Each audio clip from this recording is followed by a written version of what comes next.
Chapter 344. Lu Qing nodded and turned around leisurely. He held Yan Jika's hand and continued to follow the waiter. Lu Qing didn't know much about the martial arts circle in Gaofan, so he didn't need to greet them or delay the late dinner. "Brother Zhutong, what are you looking at?" Beside Zhang Zhutong, a pretty girl with flat bangs asked curiously. She moved her head closer and followed Zhang Zhutong's line of sight. However, all she saw was a couple holding hands and disappearing around the corner. Apart from the girl's beautiful back, there was nothing special about her. "No, nothing." Zhang Zhutong withdrew his gaze and gave a negative answer subconsciously. The others didn't care about this little episode. They still surrounded him, chatting and performing. Zhang Zhutong walked a few steps and couldn't help but look back, even though he knew the girl had already left. He's back. It's winter vacation now. But why didn't he come back to Shushan? What is he going to do in Gaofan? Is he just passing by, or is he trying to get involved? Under the warm light, the waiter set the table and filled the cups with tea. He pushed the door open and waited for the dishes to be served. "Who are you kidding? How can there be a year-end party this early?" Gu Shuang complained. She picked up her phone and dialed a number. "You and Zhang Zhutong are quite faded." Yan Jika took the opportunity to tease her boyfriend. Lu Qing deliberately sighed and said, "It's a small world." The two started to chat. After a few minutes, Gu Shuang ended the call. She raised her eyebrows and gossiped with great interest. "I knew it's a year-end party for the martial arts circle in Gaofan. What kind of party is it?" Yan Jika asked cooperatively. Gu Shuang laughed. "Gaofan is a sister city with the famous European city Brutale, right? The mayor of Brutale is here with people from all walks of life for a business visit, including the martial arts delegation. Accordingly, we have to organize some martial artists to receive them. The Divine Fire Club has a good relationship with the management, so they're in charge of this." "What do you mean by our Gaofan city?" Shuang, you've just moved to Gaofan a few years ago. Have you forgotten that you're from Shushan?" Yan Jika laughed and teased her best friend before getting back to the topic. "They're gathering people in the circle for this?" "Yes, this is a good thing. Maybe we can get some cooperation opportunities." Gu Shuang explained casually.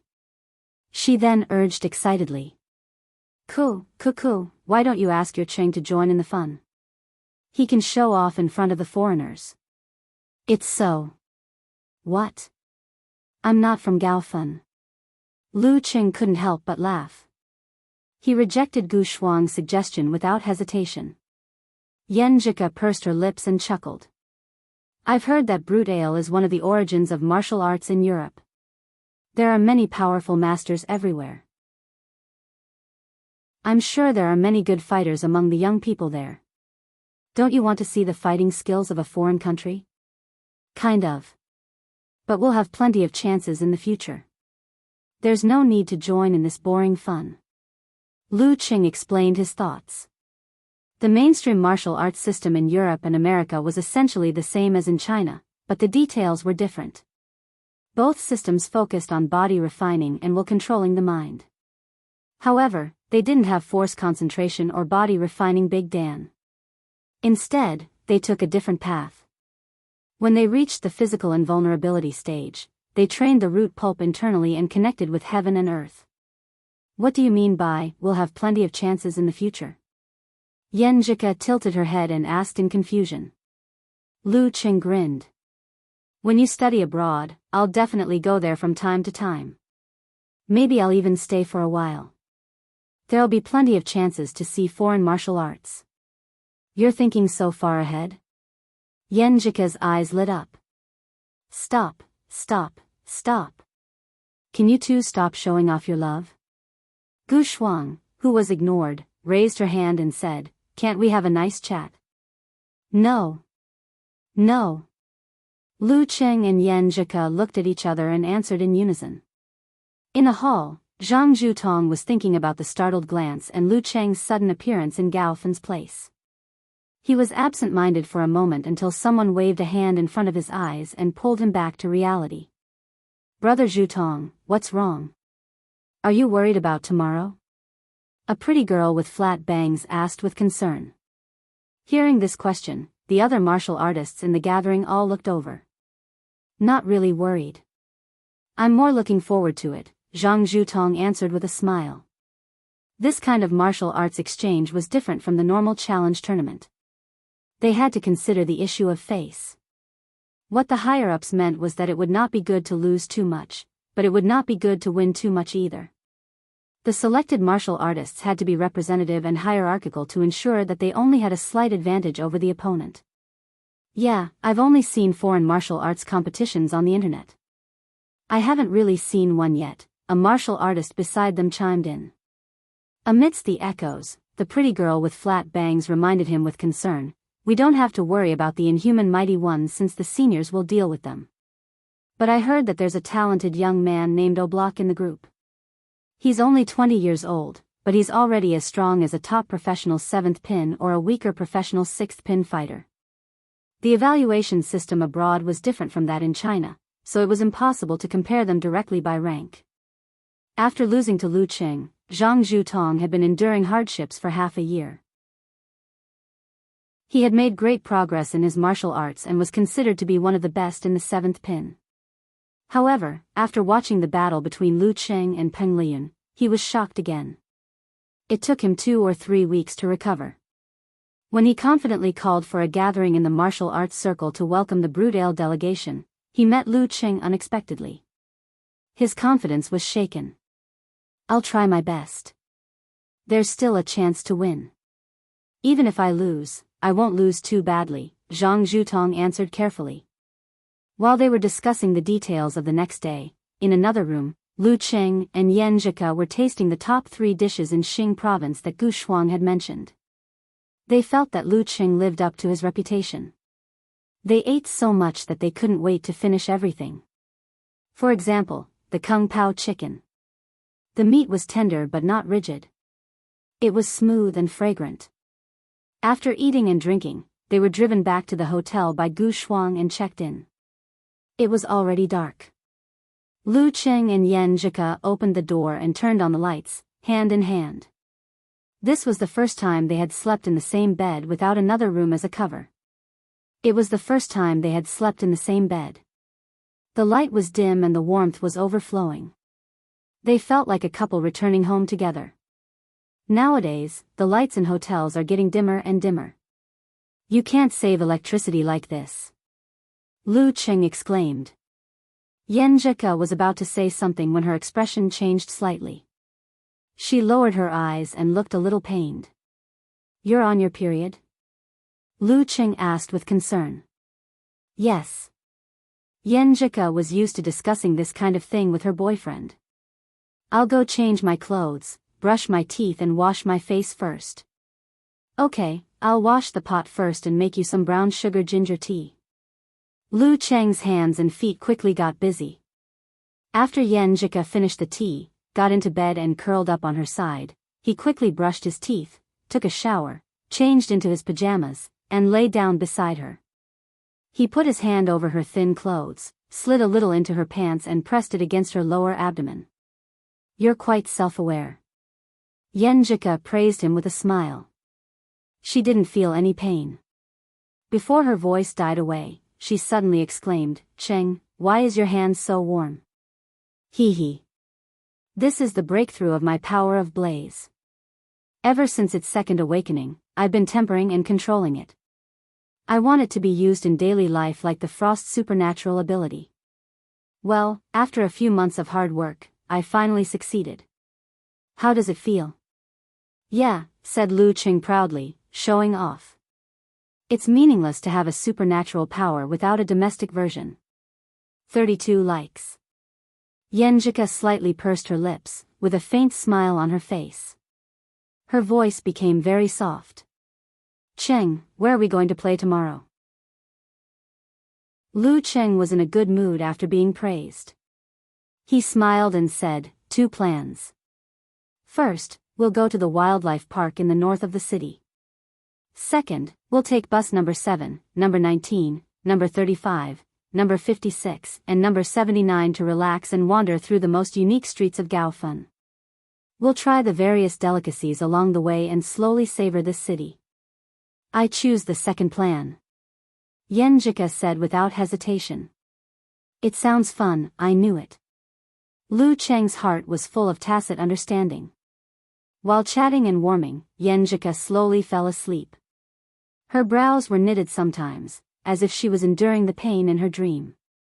Lu Cheng tenderly reached out and smoothed her brows. As the night grew darker, he propped himself up and kissed her on the corner of her mouth. Good night, my dear. Her delicate body fell into his arms, without any lust. The next morning, Lu Cheng woke up on time. Looking at the dark sky outside the window, he felt the girl's body curled up in his arms. Breathing in the warm fragrance that pervaded the air, he only felt his heart was calm and peaceful, filled with joy. He hugged Yenjika tightly and suddenly saw her wake up. He heard her ask in confusion, "What time is it?" 5:30. You go back to sleep. I'm going to do my morning exercise. I'll bring you breakfast when I come back. Lu Cheng replied softly. Yenjika retreated a little reluctantly. Suddenly, she was stopped by something hard. Her body was slightly stiff. Lu Cheng smiled embarrassedly and said, "Some reactions can't be controlled just because you know it. As long as you're healthy, you'll be like this in the morning, not to mention when you have a little fairy sleeping beside you." He repeated what he said the day before. I feel that you guys are so weird. Yenjika softened her body and muttered. She struggled to get up and said, I'm going to do my morning exercise too. It doesn't hurt as much. Just as they were kissing and saying good morning to each other, the delegation from the famous European city of Brutale arrived at the airport in Gaofan. Chapter 345. After the morning exercise, Lu Cheng and Yenjika went back to the hotel.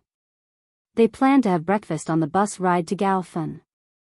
After taking a shower and tidying himself up, Lu Cheng waited for a while and saw Yenjika coming out of the bathroom. She had just changed her hairstyle. Her sideways bangs hung down, which made her eyes and eyebrows more beautiful. Her temperament was purer, gentler, and radiant.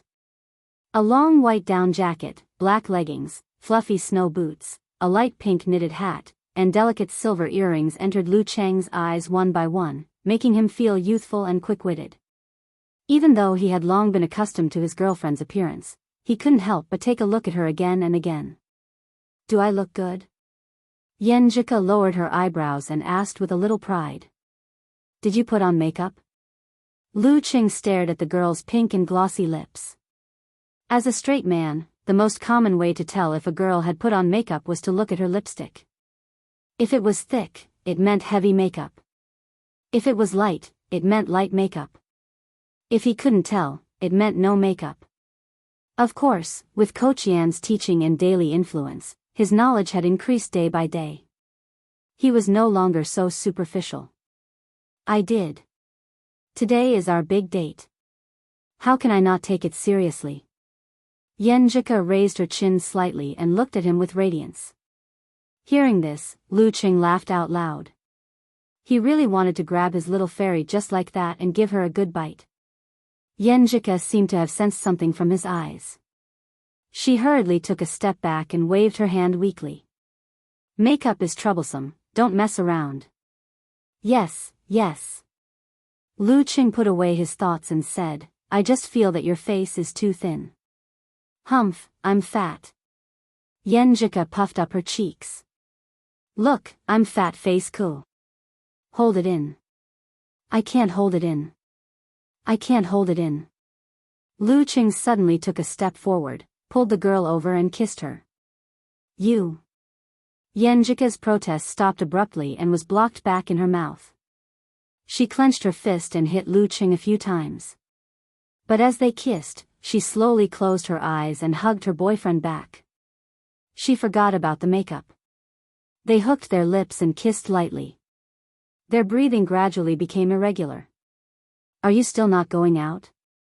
As the atmosphere became more and more intense, Yenjika tilted her head back, glanced at Lu Qing with tears in her eyes, and broke free from his embrace. Actually, it's not bad to laze around in the room all day. Lu Qing looked at the girl's moist lips and smiled. Pervert. Yenjika cursed, feeling both annoyed and amused. She trotted into the bathroom and quickly touched up her makeup. Then she stood by the door and waved, "Let's go, let's go." "All right." Lu Qing walked over and held the girl's hand. They walked out of the room and the hotel. They strolled to the nearest bus stop and waited for bus number 7 to arrive. Since it was the weekend, there weren't many commuters. Even though there were quite a few old people, the bus wasn't crowded. Lu Qing put in a coin and held his little fairy's hand. They found a seat at the back of the bus and sat down. The bus swayed in gao fun as it traveled through the city. The scenery on both sides of the bus gradually changed from the original high-rise buildings to the past. Buildings built in the last century appeared in front of Lu Qing and Yenjika's eyes. These were all factory areas of enterprises in the past. Later, when the factories moved out, they used the vacated land to build a residential area for employees. Lu Qing had done his homework. He pointed at the scenery outside the window and said to the girl, "There is a university and a high school nearby. It's quite lively around here. Let's go eat a private home cuisine." "Private home cuisine?" Yenjika asked in surprise. Private home cuisine for breakfast? When it came to dates, she wasn't the type to simply enjoy them. After the first few times, when Lu Qing was making plans, she would help to look over and give her own opinions. She was very involved. However, last night, her stomach really hurt so badly that she didn't have the energy to discuss. "My private home cuisine is in quotation marks. You'll know when we get there," Lu Qing said with a smile. The number 7 bus stopped at the bus stop. He hurriedly pulled Ku up and said, "We're here. It's time to get off." Yenjika was full of curiosity and expectation. She followed Lu Qing like a little deer with innocent eyes. They got off the bus with light steps, crossed the crosswalk, and entered an old residential area. In the residential area, Lu Qing led her around and around, asking passers-by where building number 4 was from time to time. After passing row after row of buildings, they finally found their well-hidden destination. There was no elevator here. They walked along the corridor and came to the second floor. They saw the door on the left open and smelled the alluring aroma from inside. "Noodle house?" Yenjika sniffed and breathed in the smell in the air. Yes. This old lady used to be the chef of Gaoyun Noodle House. She retired and moved here with her husband. Under the encouragement of her children, she bought the house opposite and started a noodle house without a signboard. Well, there are many similar places in the surrounding residential areas, mainly for students and teachers who don't like to eat in the cafeteria. It's impossible to find it without a familiar guide. Lu Qing introduced the private home cuisine in front of them. Gaoyun Noodle House was a time-honored restaurant in Gaofen. It was the kind of restaurant that was recommended by tourists. Unfortunately, it got worse and worse. The locals didn't like to go there anymore. Only tourists could coax them. Yenjika opened her eyes wide and blurted out, "How did you find it?" Shuang didn't mention it yesterday. When I was making a guide, I saw someone mention it on the internet. I remembered Fatty Jiang said that Huang Cheng was studying in the nearby University of Technology. So I found his QQ and asked for details. Lu Qing answered with a little complacency, "The old lady has a weird temper. Not only does she not please the customers, but she also gives them a hard time. She will give you the order of special dishes, noodles, and soup. If you don't follow her order, she will be very unhappy. The weirder her temper, the better the business." Yenjika bit her lower lip and smiled. Yes. People are so cheap. Maybe they think that the more temperamental a person is, the more capable he is. Lu Qing said self-deprecatingly. He pulled Yenjika into the house. There were only a few tables in the 2 bedrooms and the living room. The old lady was sitting in a chair, watching TV and ignoring the door. Their hair was already gray, but they were still hale and hearty. Because breakfast time was different, Lu Cheng and Yan Zhika didn't wait. They each ordered 2 bowls of noodles and 10 dumplings. The old lady didn't say anything. She went into the kitchen and fiddled for a while. Then she brought the food over and said sternly, "First, eat the beef noodles, then the boiled vegetables, then the dumplings, and finally the san xian noodles. Drink the soup. There's really an order," Yan Zhika said in a low voice when the old lady returned to her seat. The two started to eat with great interest. They ate step by step according to the order and felt that it was really good. Especially after the beef noodles, the boiled vegetables were really refreshing and sweet. Lu Qing came in high spirits and left satisfied. He looked at his phone, looking for the bus stop of Route 19. At this time, Yan Zhika's eyes turned up. After thinking for a few seconds, she suggested excitedly, "Cheng, why don't we not follow the guide? I feel that you will be very tired." "How can we do it if we don't follow the guide?" Lu Qing asked in confusion. Yan Zhika smiled like a flower and said, "Let's be casual. We'll get on whichever bus we see. We'll get off wherever we see. Anyway, we don't need to think in advance. We don't need to care about the result. We'll just do whatever we want and see where we end up." "Is this a fateful tour?" Lu Cheng was excited. He didn't object, and it was impossible for him to object. It seemed to be quite interesting. The two of them walked out of the neighborhood and stopped at a random signboard. They waited for a bus that they didn't know which route it was. After getting on the bus, they continued to sit in the back row, hand in hand, looking at the street outside as they retreated. They talked leisurely and chatted. When they felt like it, they would casually find a bus stop and walk around nearby. Then, by fate, they would board the first bus stop they saw at the first bus stop they saw. They didn't think about where they would end up in the end, nor did they think about the purpose of the next stop or what they would eat later. They let go of their minds and wandered around leisurely, coming and going slowly. From time to time, they would put their heads together and take a selfie. The commercial district, a park, a bridge by the river, a Buddhist temple.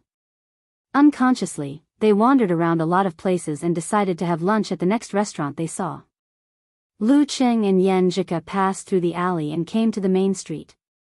They saw a cafe at the same time. "Cafe? Do you want to eat there?" Lu Cheng asked with a smile. "Why not? There's food in the cafe." Yan Zhika answered with a relaxed body and mind. The cafe's business was quite bad, and the environment was not bad. Lu Cheng and Yan Zhika ordered a lot of food and ate happily. They were surprised to find that the quality was quite good. When Lu Cheng was paying the bill, Yan Zhika put her hands on the glass counter and casually asked the proprietress, "Your family is doing well. Why is your business so average?" The proprietress was a very charming lady. She smiled bitterly and said, "I don't know. Maybe the residents here don't like the Western style. Do you live nearby?" "No." Yan Zhika answered in a light tone. "Then are you here for business?" The proprietress had plenty of time to chat because the business was bad. "No, we're just passing by," Yan Zhika said with a smile. "Okay." The proprietress confirmed that Lu Cheng had paid the bill and asked casually, "Just passing by. Where are you going?" "Where are we going?" Lu Cheng and Yan Zhika were stunned for a moment. Then they turned their heads and looked at each other. "We don't know." After saying this, the two of them held hands and turned to walk to the door. "Where are we going?" The proprietress was at a loss, watching their backs disappear into the street outside. Lu Cheng and Yan Zhika got on and off the bus casually without thinking about the past or the future. They enjoyed the purest, most carefree and most leisurely present moment. In the vast sea of people, they only felt that they had each other. Wherever they went, there was beauty and certainty. The clouds were leisurely, and the bus was swaying. Lu Cheng and Yan Zhika were sometimes quiet and sometimes excited, walking freely in Gao Fun. When the lights were turned on, they held back their laughter and got on the bus again. They didn't know where they were going. The reason why they held back their laughter was that the restaurant they chose was very bad, which left a deep impression on them. However, even if it was a failure, it was still a happy thing to eat together. Where are we now? Lu Qing looked at the darkened scenery outside the window and asked. How would I know? Yenjika answered with a smile. Suddenly, her eyes lit up as she saw a familiar building in the distance. The Beatles Stadium. Galfan Martial Arts Stadium. Ah, after a long day, we're finally here. What a coincidence. Lu Qing exclaimed in surprise. The lights are on inside, so there's probably a competition. Here, he won the first championship in his life. Yes, yes. Yenjika nodded happily. She pulled Lu Qing to the back door of the bus and waited for the next stop. Let's go. I'll treat you to the competition, she said cheerfully with a raised voice. In the Galfan Martial Arts Stadium, the lights were bright and the atmosphere was heavy. Zhang Zhutong looked solemnly at the arrogant Oblak in the arena. His blonde hair fluttered in the wind as he walked up the stone steps. Chapter 346. So annoying.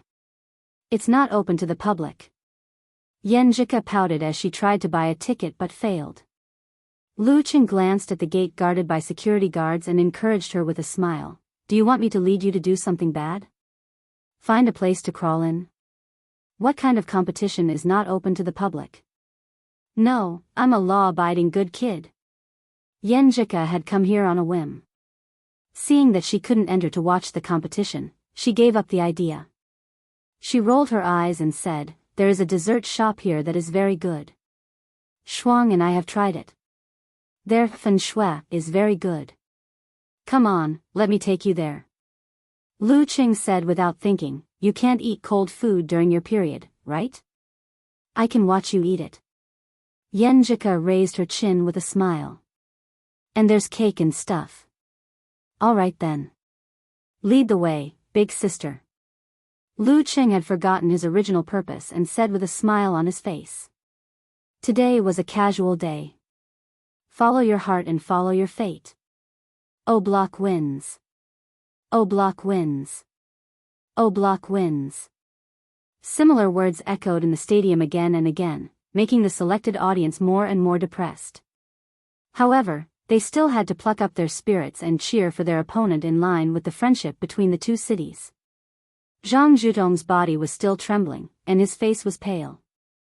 It seemed that he had not only consumed a lot of energy, but also suffered a certain injury. He broke free from the nightmare of failure and glanced at the rostrum. Governor Luo Zhong, Mayor Chao Jincheng, and the others looked gloomier than the other. Zhang Zhutong's heart sank. He could only hope that the other fighters could defeat their strong opponents and save his face. Even if he couldn't win, he couldn't lose miserably. However, he also knew that the possibility of his wish coming true was very slim. It was all Oblak's fault for not following the rules. He actually fought 3 matches in a row. Not only did he defeat Han Jifei and Qiu Shan, but after a long battle, he even managed to injure himself with a single move. Originally, it was supposed to be a different fighter after each match. Now that the strongest fighters on his side had failed, the Galfan martial arts group would have to face the following fighters from Brudale. Zhang Zhutong gave up the starting position and prepared to fight against the third young fighter from Brutal's delegation. He wanted to win and keep the situation under control. However, he encountered an unreasonable guy. The most likely possibility was that all the young fighters on his side would be defeated. Zhang Zhutong thought bitterly. Oblak actually had a freakish physical strength that exceeded his own level of physical strength. Below the inhuman stage, abnormal physical strength is too advantageous. Another martial artist beside him sighed. Hearing this, Zhang Zhutong wanted to respond with a polite smile, but no matter how hard he tried, he could not squeeze out a smile. Is it delicious? Yenjika rested her chin on one hand and looked at Lu Qing with sparkling eyes. Lu Qing unhurriedly scooped a spoonful of Snow White and put it in his mouth.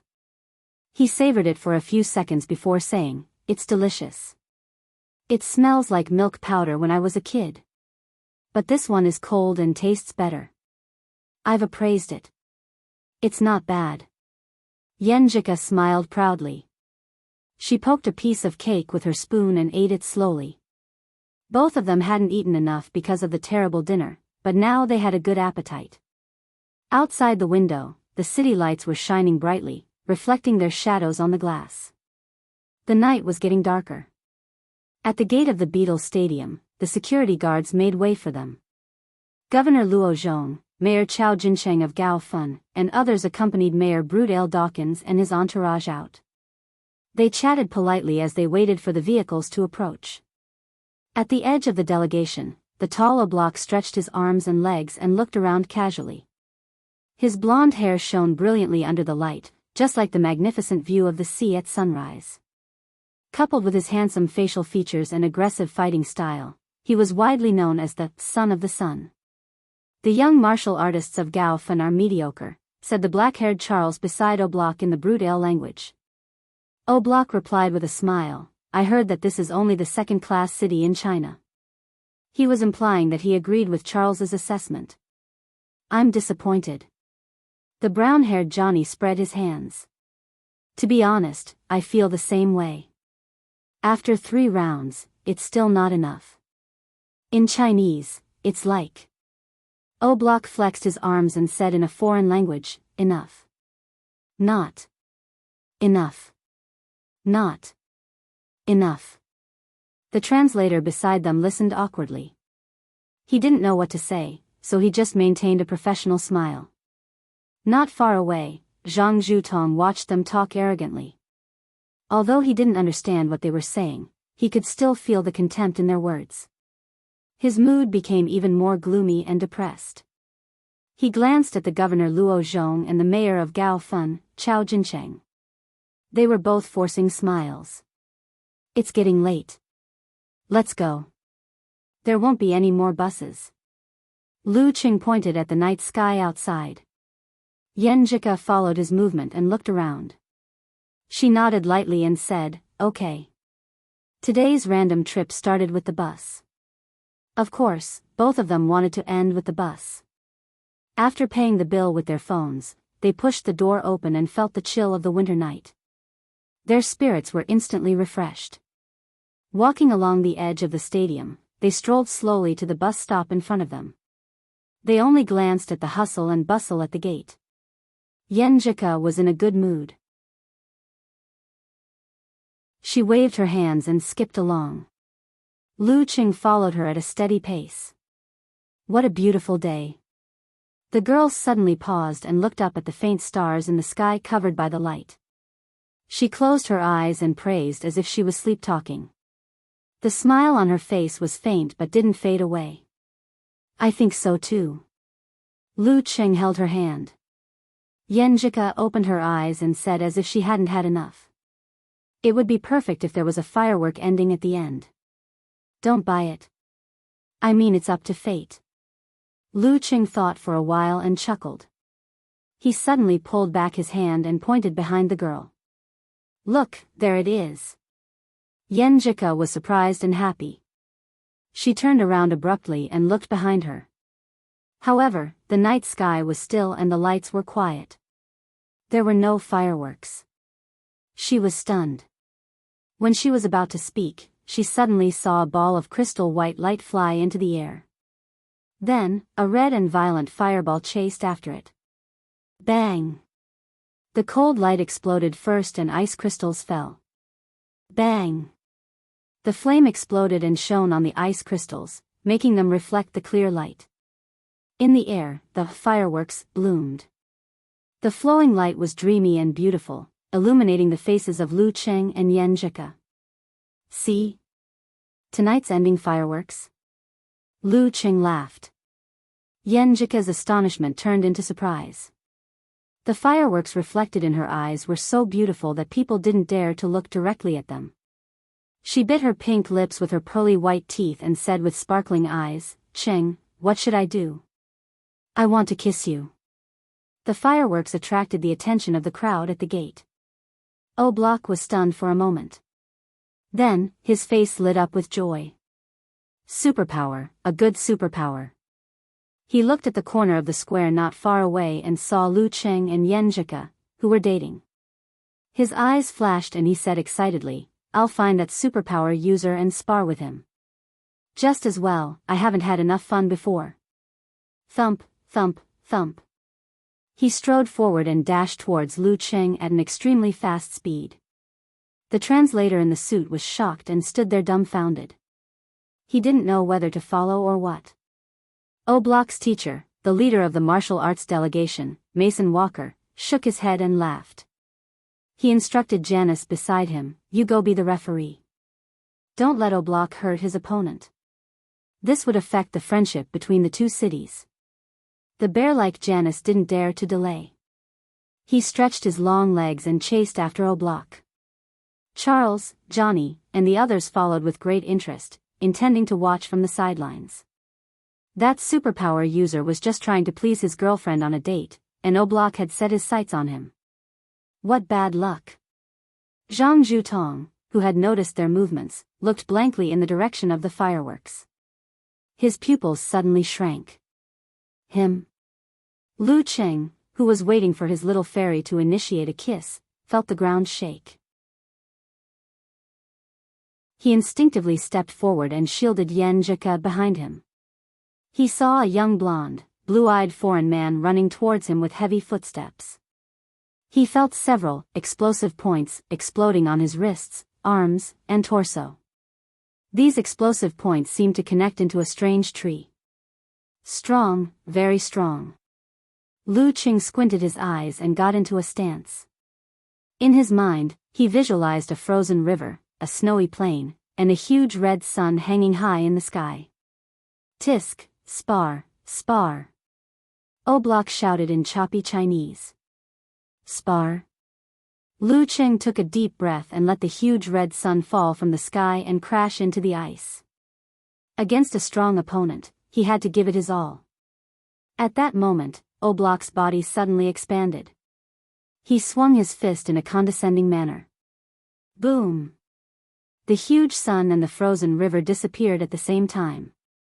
Both fire and ice were extinguished by Lu Cheng's fist. A mutated version of severe warning. Bam! Lu Cheng blocked Oblak's hammer strike with a punch. At the point of contact, something seemed to collapse into a point, turning into a vortex. It stuck to Oblak's fist and neutralized the terrifying force. Boom! The vortex exploded, shooting out violent energy and infusing it into Oblak's body. Thud, thud, thud. Oblak took 3 steps back and fell limply in front of the referee, Janice. His eyes were wide open, but his body couldn't move for a moment. Thump. The sound of his strong body falling to the ground echoed in the surroundings. Charles and the others were stunned. Mason and Walker were stunned. Dawkins, Chao Jincheng, and the others were attracted to this scene as well. With one punch, Oblak, who had just dominated the martial arts arena, was knocked down. And he couldn't even stand up. He had just found a passerby superpower user to spar with. What's going on? Yenjika poked her pretty oval face out and asked blankly. I don't know either. He said it was a spar. Lu Cheng was equally confused. Seeing that the group of foreigners didn't make a move, he didn't want to bother with them. He held the girl's hand and continued walking to the bus stop. A spar? Why would he suddenly want to spar with you? Yenjika asked, puzzled. What's the point of a spar with a guy who can be knocked down with one punch? Lu Cheng answered seriously, he's actually quite strong. It's just that his body is almost at its limit. Why would he want to spar with you when his body is almost at its limit? I don't get it either. I don't either. I can't understand what's going on in this foreigner's mind. Yeah, maybe this is the generation gap caused by the difference in culture and education. The two walked further and further away until they were out of sight. Seeing that the dating couple was about to reach the bus stop, the translator was in a dilemma. He didn't know whether to tell the Broodale delegation about their discussion. What are they talking about? Dawkins, the mayor of Broodale, glanced at O'Block, who was being helped up, and asked. The translator hesitated and answered, "They said that Mr. O'Block is very strong, but he's too tired. That's why he's like this." Too tired? That's why he's like this? Dawkins, Mason, Walker, and the rest were silent for a while. When they looked up, they saw a bus coming and stopping in front of the bus stop. They saw the spectators from before rush into the bus. They saw Lu Qing with one hand in his pocket, pulling Yen Jika onto the bus. They saw him squeezing into a space, one hand holding the bracelet and the other protecting the girl. The bus started moving away, leaving a group of quiet people behind.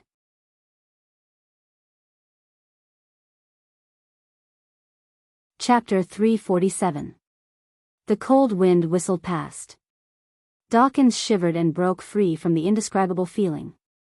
He turned to look at Chao Jincheng, the mayor of Gaofen City. Chao Jincheng didn't show any abnormality. His expression relaxed as he smiled faintly. Young people nowadays, those who are capable, are all very strong. They don't like to participate in social events like ours. The beautiful and dignified female translator hesitated for a few seconds, but in the end, she relayed the entire sentence to Dawkins and Mason Walker. She also clearly highlighted the two main points that Mayor Chow emphasized. First, the martial arts exchange match is part of the social event. It doesn't matter whether we win or lose. We don't care at all. Second, the young fighters here who are really capable have bad tempers. They didn't participate in the social event. If Chao Jincheng had said this before, it would have been a case of putting on a false front. But now, it was just right, just right. After hearing the translation, Mason Walker's expression changed slightly.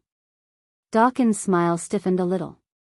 The whole delegation's high spirits and arrogance had dissipated a lot. Fortunately, several luxury buses arrived in time, allowing them to smoothly change the topic. They waved goodbye in a friendly manner. O'Block, who was supported by others, finally recovered. He murmured to himself, "That punch was very magical, very, very magical." The Broodale delegation looked at each other and pushed O'Block into the bus. Chao Jincheng didn't show his confusion until the convoy was far away. He turned to Wang Mingkong, the person in charge of Shenhua Club. Who was that? Wang Mingkong was a few steps behind and didn't see the fight. He was also confused and quickly looked at Zhang Zhutong. Zhang Zhutong sighed faintly and said, "That's right. It was Lu Qing." Lu Qing. Han Jifei and the others finally understood why that back was so familiar. Lu Qing. Ah, the champion of the provincial youth tournament. Luo Zhong, the governor in charge of martial arts affairs, recalled who Lu Qing was. No wonder, no wonder. Chao Jincheng was relieved and couldn't help but sigh. This young man is so considerate. Lu Qing was from Shoshan, and his household registration had been moved to Songqing. He didn't work in Gaofen, so he had nothing to do with this city. If he showed up in the exchange match and was found out by the Broodale delegation, it would be very embarrassing. Fraud would affect the business cooperation between the two sides. Now that he had casually passed by and provoked O'Block to take the initiative to attack, the nature of the matter was completely different. This young man really has a sense of pride for his province. Mayor Chow thought to himself. As for the possibility that Lu Qing just happened to pass by, he didn't even consider it. How is that possible? Inform all the relevant people in charge. If the Broodale delegation asks about what happened just now, tell them that they didn't recognize the young martial artist, Chao Jincheng said to his secretary. Listening to their conversation, Zhang Zhutong looked at Han Jifei and the others with a complicated expression. From their eyes, he could see that they were sighing. At this moment, the words Lu Qing had said to him in the semi-finals suddenly flashed through his mind. I don't need others to judge my qualifications. 1 year later, 2 years later, 3 years later, I hope you'll still have the courage and confidence to say what you just said. His words were still ringing in his ears. Only half a year. Lu Qing and Yan Zhika got off the bus at the opposite side of Mingxi International Hotel. Swinging their intertwined hands, Lu Qing and Yan Zhika slowly walked through the pedestrian walkway into the hotel lobby, ending this casual date and the dreamy journey of the day. While Lu Qing was taking a shower, Yan Zhika had changed into a cute set of pajamas. Bunny ears dangled on her chest, swaying back and forth. She sat on the bed barefooted, picked up the vibrating phone, and chose to answer. Hello, Shuang Shuang Shuang. Why are you so late? Cuckoo, your Cheng is not honest. Gu Shuang said directly. What's wrong with him? Yan Zhika asked blankly. Gu Shuang ground her teeth and said, Your Cheng swore in front of me yesterday that he wouldn't join the Brood Ale delegation. But today he went to the Beetle Arena and beat up their new fighting star. Humph, a guy who doesn't keep his word. That's the Brood Ale delegation. No wonder there's a strong foreigner. Yan Zhika came to her senses and explained with a smile, he didn't mean it. We were on a casual trip today. We got on whichever bus we saw and got off wherever we wanted. Finally, we came to the Beetle Arena. And it was that foreign fighter who took the initiative to challenge Cheng. Yo, you two are quite romantic. Gu Shuang said, half sighing and half joking. Then she said, what a coincidence. The fighter your Cheng knocked down with one punch is called Block.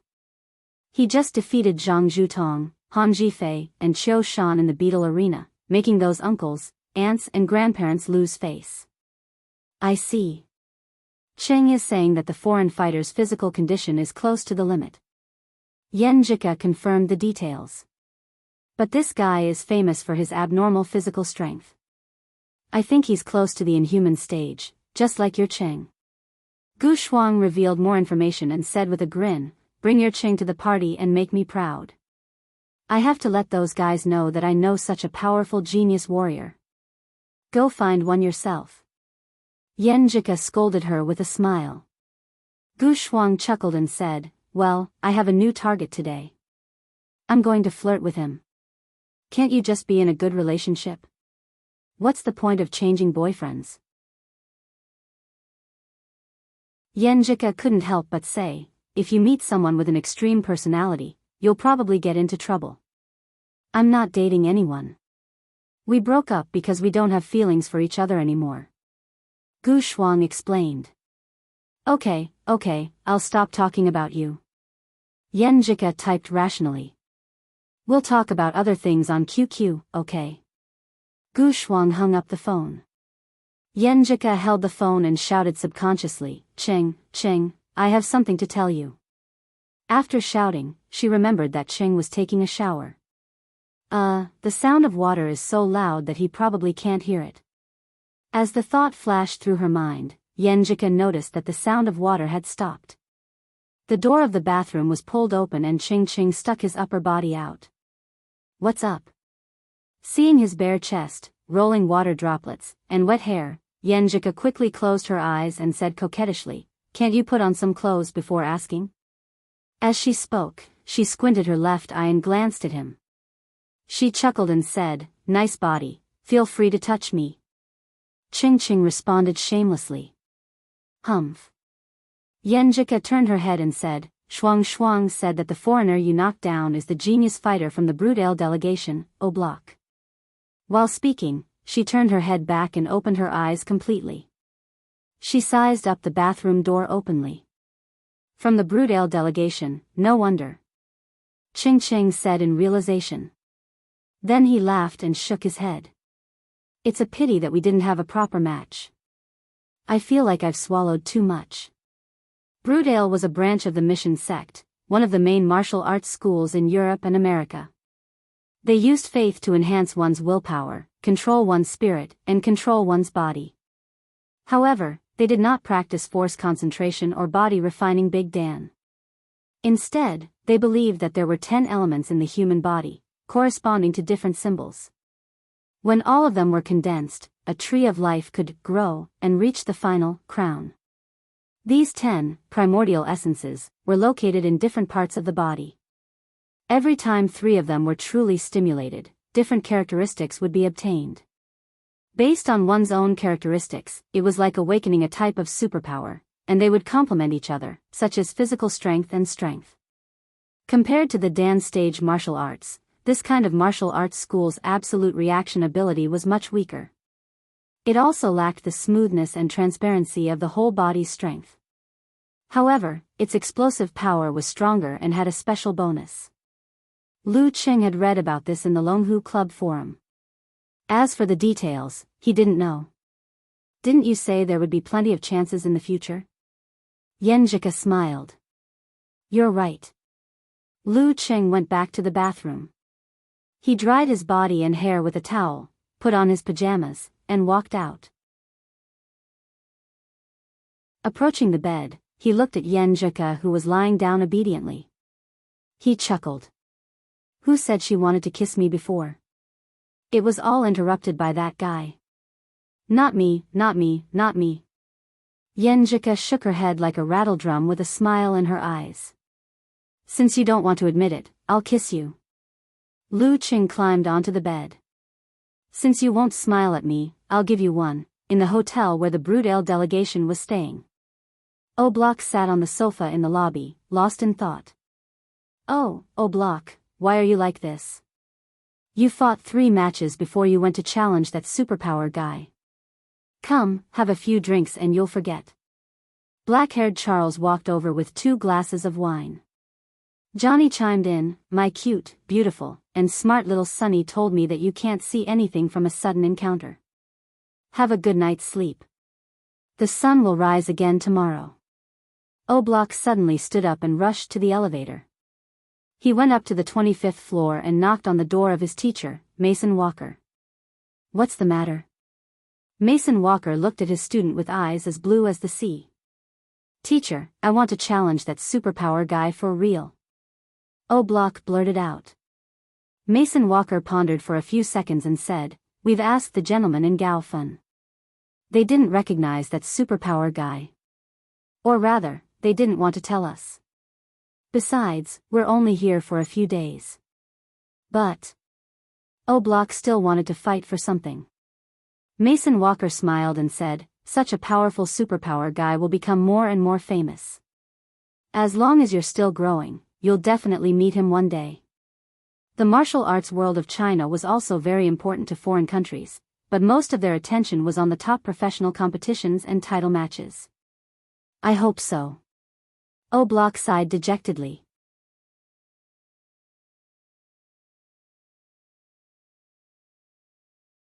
Chapter 348. On the afternoon of the 20th, Lu Qing and Yenjika arrived at Gaofan East Railway Station and took the train back to Shushan.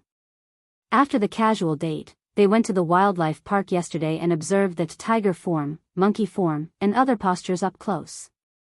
They watched a few panda cubs basking in the sun and left a lot of photos that carried beautiful memories. This morning, they didn't go anywhere. After returning from their morning exercise, they stayed in their room. Sometimes, they kissed each other, and sometimes, they leaned against each other to watch shows on their tablets. At this time, the Broodale delegation's trip entered its 3rd day. Oblak was invited to participate in the Gaofan martial arts activities, but he was disappointed because he didn't find the superpower user who defeated him. The train sped through the mountains and across the fields. Lu Qing was sharing a funny post with Yenjika when he received a call from Wu Ting, a high school freshman with a ponytail, from the VIP class during the summer vacation. Hello? Lu Qing answered the call in confusion. Sir Lu, when are you coming back to Shushan? Wu Ting asked in a light tone. What's up? I don't think I'll work part-time in the martial arts club during the winter vacation. Lu Qing thought the girl wanted to continue her martial arts training. It was not that he didn't want to earn money, by the way. After school started, he had no income except for the living expenses provided by his family. Although he had fewer dates due to the tight schedule, his expenses in other aspects had increased. For example, Queen of Thought and the others had worked out a prescription for the internal practice of the swordsman formula after a period of study and mastery. Gieserscher had passed it to him. There were many similar things. After deducting the fixed amount provided by the ice god sect every month, the rest was still very valuable. In just a few months, Lu Cheng had spent nearly 80,000 yuan. The strength of a weak sixth pin was not something that could be obtained easily. Plus the expenses of dates, gifts, and hotels, Lu Cheng's savings had dropped below 200,000 yuan. Since he couldn't find a source of income, it was inevitable that he would want to work part-time to teach students. However, the martial arts club would be closed during the Chinese New Year. There was no such thing as a winter vacation class. Hearing Lu Cheng's answer, Wu Ting didn't feel disappointed. Instead, she said happily, "Can't I find you for no reason?" "Yes," Lu Cheng said half-jokingly. Wu Ting was speechless for a moment. After a dozen seconds of silence, she smiled bitterly. "I just realized that Sir Lu has a sharp tongue. It's not me who wants to find you. It's my dad who wants to find you." "Why is your dad looking for me?" Lu Cheng was even more confused. Wu Ting giggled and said, "My father owns a martial arts supplies company. He wants to invite you to endorse their shoes, so that they can expand beyond Xing province and into the whole country." Endorsement? Lu Cheng was shocked. How could he get an endorsement at his level? Wasn't it said that only mighty ones with physical invulnerability were qualified to have a share of this cake? Yan Zhika was attracted by their conversation. She turned her head and blinked her eyes in confusion. "My dad said that, Sir Lu, you have a bright future ahead of you." "Yes, it's measured, not bright. You will definitely reach the peak of martial arts in the future," Wu Ting explained excitedly. "Our Sir Lu is amazing." Lu Cheng replied conscientiously, "That's a matter for the future. No one dares to guarantee anything.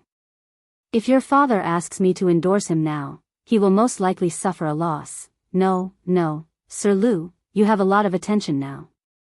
We all watched the battle between you and Peng Liyun.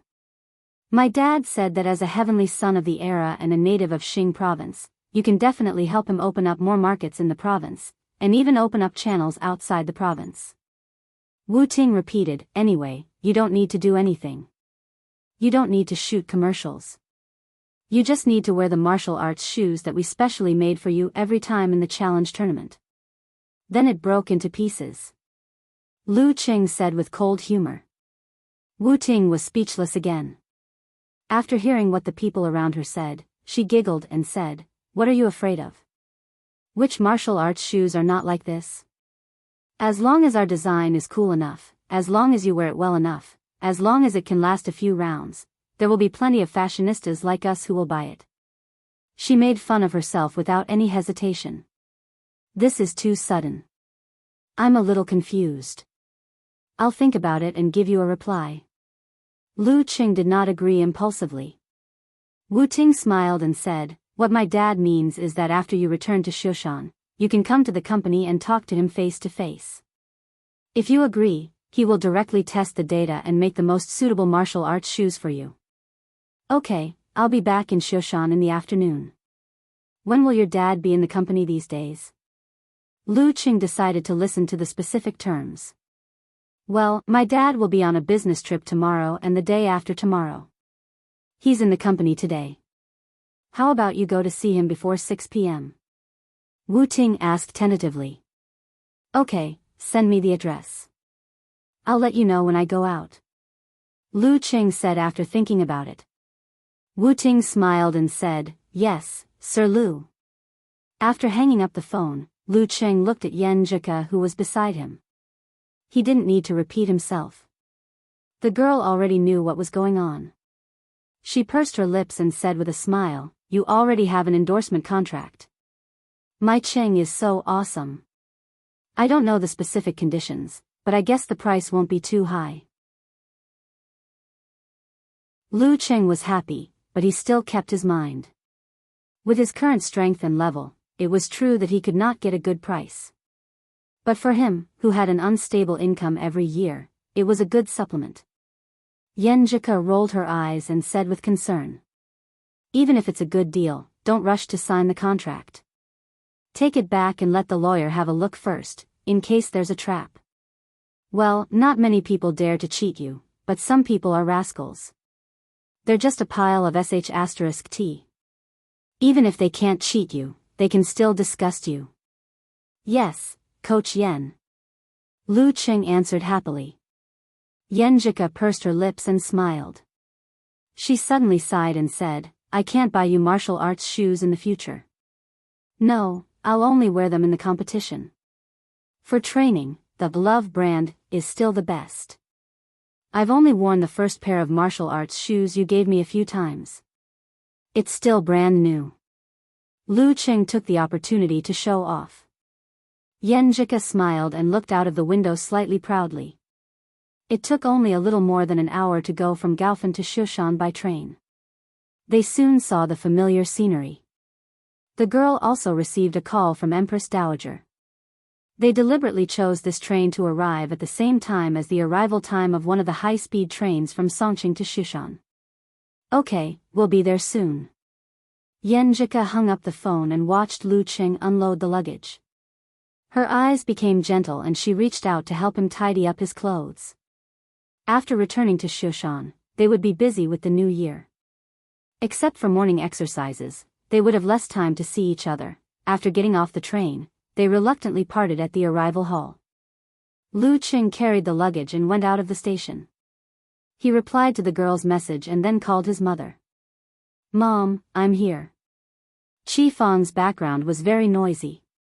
She said in a loud voice, your dad and I are in the renovation business. We don't have time to buy groceries.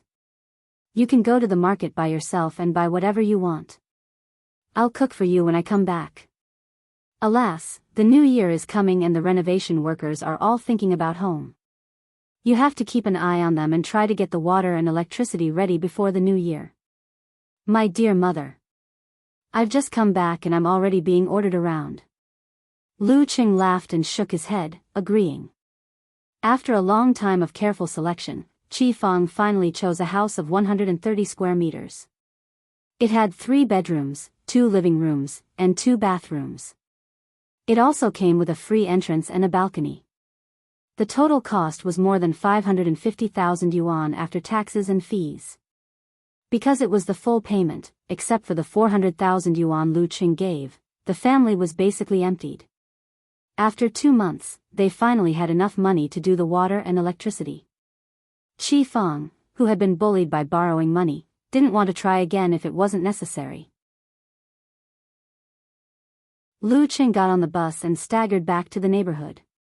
Along the way, the uncles and aunties he met all greeted him warmly, saying things like, "Oh, Qing has made a name for himself." They praised him for remembering his parents' kindness and forking out money to buy a house for his family. Looking at the envious and sighing neighbors, Lu Qing only had one thought in his mind. That was, how long has my mom been bragging about her son buying a house? How widely has she spread the news?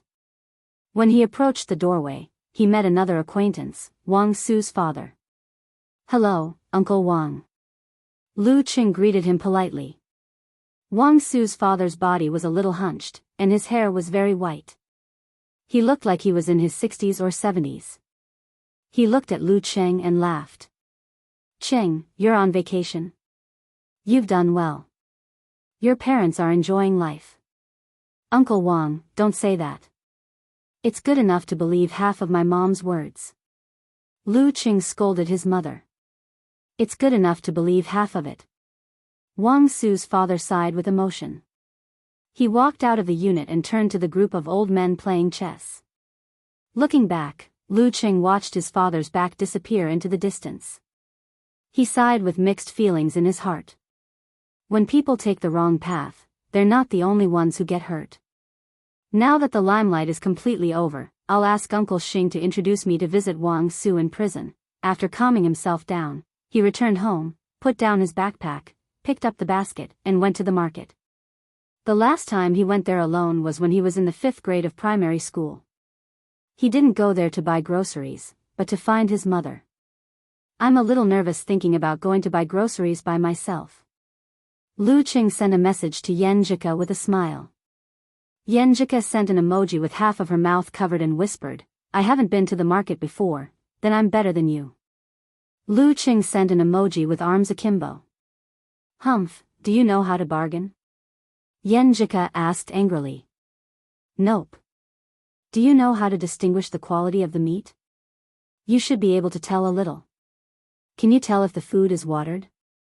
Nope. Can you pick out the good quality of the food? Nope. Lu Qing felt very guilty.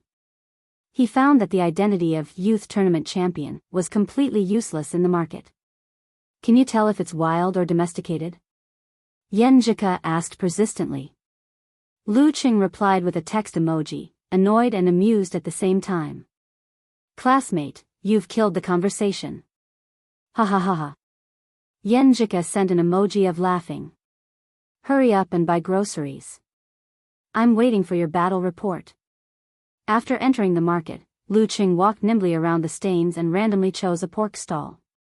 He asked the fierce-looking stall owner, "How much is this pork rib?" "Well, I want to eat winter melon and pork rib soup tonight." After a fruitless bargaining, he looked at the stall owner who was chopping the pork rib and asked, "Can I pay with my mobile phone?" "Yes, scan my QR code."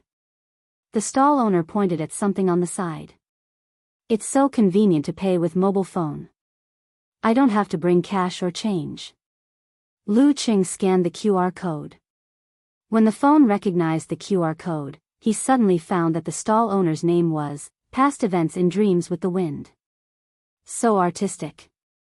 He looked up at the fierce-looking stall owner in astonishment. Looking at the shiny oil on his hand, he couldn't believe that such an artistic name belonged to him. Okay. Lu Qing paid the bill mechanically. The stall owner packed the pork rib and wiped his hands. He took a look at his phone and said, "Yes, received." It's really him. Lu Qing's mouth twitched. He put the pork rib into the basket and went to another stall. After that, he met the fishmonger named Love You Forever and the vegetable seller named Abandoned Master. He refreshed his worldview and shared these things with Yenjika as jokes. At 3:30 p.m. he went out again after buying groceries and called a taxi according to the address given by Wu Ting.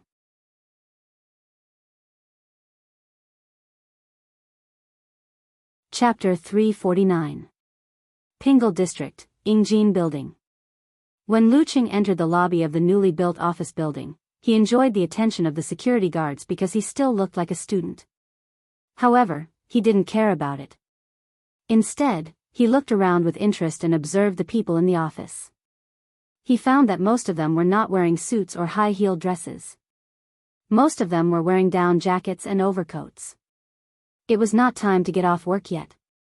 When he entered the elevator, it was not crowded. On the left, there were two men talking about business. On the right, there was a girl with straight hair carrying cups of milk tea and cakes. The smell of perfume made him pinch his nose. If I didn't get the Jindan and didn't walk on the path of martial arts, maybe this would be my daily environment. Lu Qing sighed secretly. When he walked out of the elevator on the 10th floor, he saw the sign on the opposite wall. Zoji Martial Arts Equipment Company, Limited, it's here. He turned left and came to the door. He saw a girl with long hair playing with her phone in boredom. Hello. He tried to call her. The girl at the front desk looked up and put down her phone quietly. She blurted out, "Who are you looking for?" As a receptionist of a company, she had a beautiful appearance and a sweet smile. However, her eyes were dull. "I'm looking for Boss Wu." Lu Qing answered with a smile. Boss Wu? Which Boss Wu? The girl at the front desk came back to her senses and showed a puzzled expression. Boss Wu, Wu Qinggui. Lu Qing said calmly. The girl at the front desk looked at him suspiciously and said, "Do you have an appointment?" The boy on the opposite side was pleasing to the eye. However, he looked younger than her and seemed to be a student. Why did he come to the company? To apply for an internship? But he didn't have to look for Boss Wu directly. Yes. Lu Qing nodded with a smile.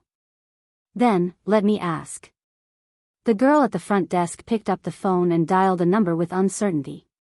Hello, Boss Wu, a guest is looking for you. Yes, Yes, he's very young. Okay, okay. She looked at Lu Qing in surprise while talking on the phone. He really did have an appointment with Boss Wu.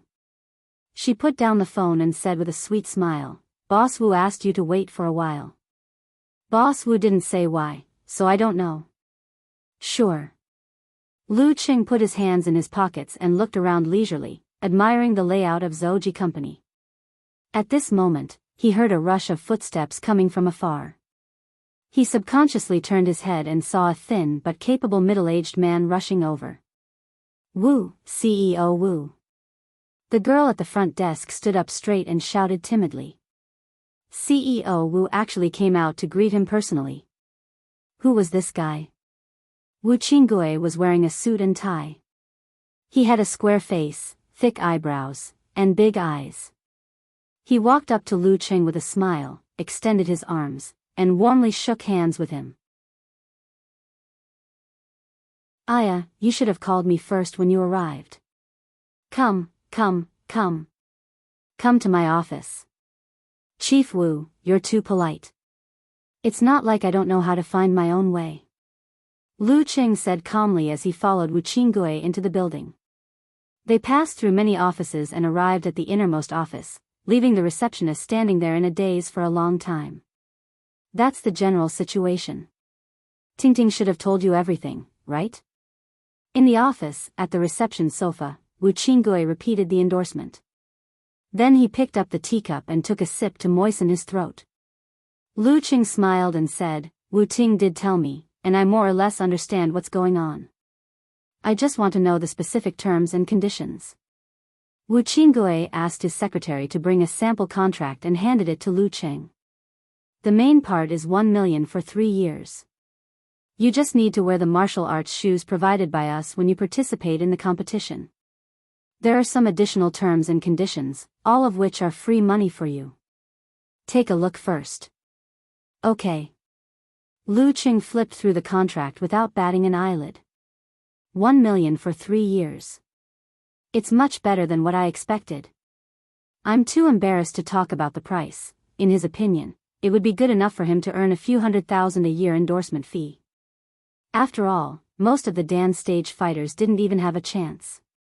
Plus, he didn't need to attend any events or shoot any commercials. He could earn money in passing. Lu Qing was dizzy from the professional terms and conditions as he flipped through the pages. It took him a lot of effort to understand. The additional terms mentioned by Wu Qinggui were indeed good stuff. The general idea was that he would get extra money according to the level of the competition he participated in. For example, in the university martial arts competition, the group matches were definitely not as popular as the quarterfinals, semifinals, and finals. Every step he took forward, the stage where he showed off his martial arts shoes would be fundamentally different. Therefore, the endorsement contract had different levels of rewards. According to the additional terms, the contract could be increased to more than 10 million for 3 years. However, Lu Qing felt that it was impossible to achieve because the biggest reward was to enter the top 32 of the 5 title matches. How could it be possible? Which one of the top 32 of the 5 title matches wasn't a physical and vulnerability expert? According to his strength and current estimation of the speed of improvement, there was still a good chance that this contract could be increased to 1.5 million for 3 years. Lu Qing put down the paper in his hand and pondered. Boss Wu, can I take the contract back and take a look at it? I'll give you an answer in 2 days. That's right. I'm tempted. I'll go back and find a lawyer to study it. It's definitely the right choice to ask senior sister for advice. No problem. You can write down my email address and send it to me directly if you have any comments on the contract. Wu Qinggui agreed without hesitation. He picked up a pen and paper and wrote down an email address. After the discussion, he stood up and said with a smile, "Let me show you around my company. This is the core of my business recently. I'll help you measure the accurate data later so that it'll be convenient for you to customize martial arts shoes suitable for your strength." Okay. Lu Qing didn't refuse. Under Wu Qinggui's guidance, he visited the design department and other places. Finally, he entered an office with a sci-fi design. This can be used to measure your strength. With this, it'll be easier for you to do the following things. Wu Qinggui instructed a professional designer to measure the length and width of Lu Cheng's feet while pointing at the silver-white metal platform inlaid on the ground. After the designer finished, he smiled and raised his chin. Go and try it. Just stand on it and exert your full strength. Lu Cheng hesitated. Will it be damaged? Even I feel scared of my current explosive strength. Of course not. This is good stuff. I've asked a few professional ninth pin and mighty ones of Dan's stage to test it. Wu Qinggui smiled casually. Lu Cheng was still worried. Is it really okay? No problem. It's my fault if it breaks. Wu Qinggui laughed. Okay. Lu Cheng put on his socks and stepped on the silver-white metal platform. The technician adjusted the equipment and said, "It's done. You can start now." Under Wu Qinggui's expectant gaze, Lu Cheng took a deep breath to balance his qi, blood, spirit, and force. Then, he spurted out his Dan force and pushed it against his feet. Clang! At the entrance of Zoji Company, the girl at the front desk felt dizzy and found that her feet were shaking. Earthquake. She was shocked and ran out. She saw her colleagues rushing out of various offices. At this time, the shaking had stopped. Everyone looked at each other for a few seconds. Go back, go back. Don't make any noise. The girl at the front desk calmed down and waved her hand. Similar scenes were happening on every floor of Ingjin building. In the test room, Lu Cheng looked at the broken silver-white metal platform and looked up innocently. It seems to be broken. It's not just seems, it's real. It's completely broken. Wu Qinggui's mouth was half open and his eyes were wide open as if he saw an alien. Is this the explosive strength of a professional sixth pin? It's like an earthquake just now. Boss Wu, you've been looking for professional eighth pin fighters of Dan's stage, right? Lu Cheng pushed the blame. Yes, yes. Wu Qinggui came back to his senses and smiled bitterly. This thing is useless. It's mine, it's mine. He's almost at the inhuman stage. Lu Cheng looked at his feet again and asked curiously, "Did you get any data?" "No." The technician said with a sad face. Wu Qinggui calmed down and smiled. "It's almost time to get off work. Let's go for a meal." "Huh, it's my first day back home. I have to accompany my parents." "Boss Wu, next time." Lu Cheng was still a little guilty. Okay. Wu Qinggui didn't insist. Lu Cheng went back home and talked with Coach Yen for a while. Then he called his senior sister Shi Yuejian and told her about it. He took a picture of the contract and sent it to her according to her instructions. When it was dark, Shi Yuejian called back. "Little junior brother, there's no problem with this contract. It's just that the term is a little long. After 3 years, you'll have graduated from college and will be preparing for the top professional competitions. Your value will be completely different. It's a loss. Let's sign it for 2 years. 700,000 yuan for 2 years. If you feel embarrassed, let's sign it 2+1. After 2 years, they will have priority, but the conditions must be similar to others." "Okay, thank you, senior sister," Lu Cheng said happily. At this time, the door opened. Qi Fang and Lu Jisheng came back, looking tired. "Cheng, what are you talking about?" Qi Fang asked casually while changing her shoes. Lu Cheng smiled. "A big contract. A big contract." Qi Fang smiled carelessly and walked into the kitchen. What kind of big contract could there be for a competition and prize money? Lu Cheng didn't explain. He planned to surprise his mother when the deal was done and the renovation cost was subsidized. "Hee, I know how hard it is for your mother to do the renovation work." Lu Jisheng sat down and leaned on the sofa. Lu Cheng glanced at the kitchen and said, "Then let's go out and eat." "Let's go out and eat." As soon as he finished speaking, Chi Fong shouted in the kitchen, "What kind of ribs did you buy?" "Just ribs." Lu Qing answered blankly. "What's the difference between ribs?" Chi Fong was both amused and annoyed. "Can't you pick a better place? You can eat it yourself if you have good teeth." Lu Qing, the champion of the youth tournament and the one who was negotiating the million-yuan contract, blinked and felt a little wronged. How would I know what place it was?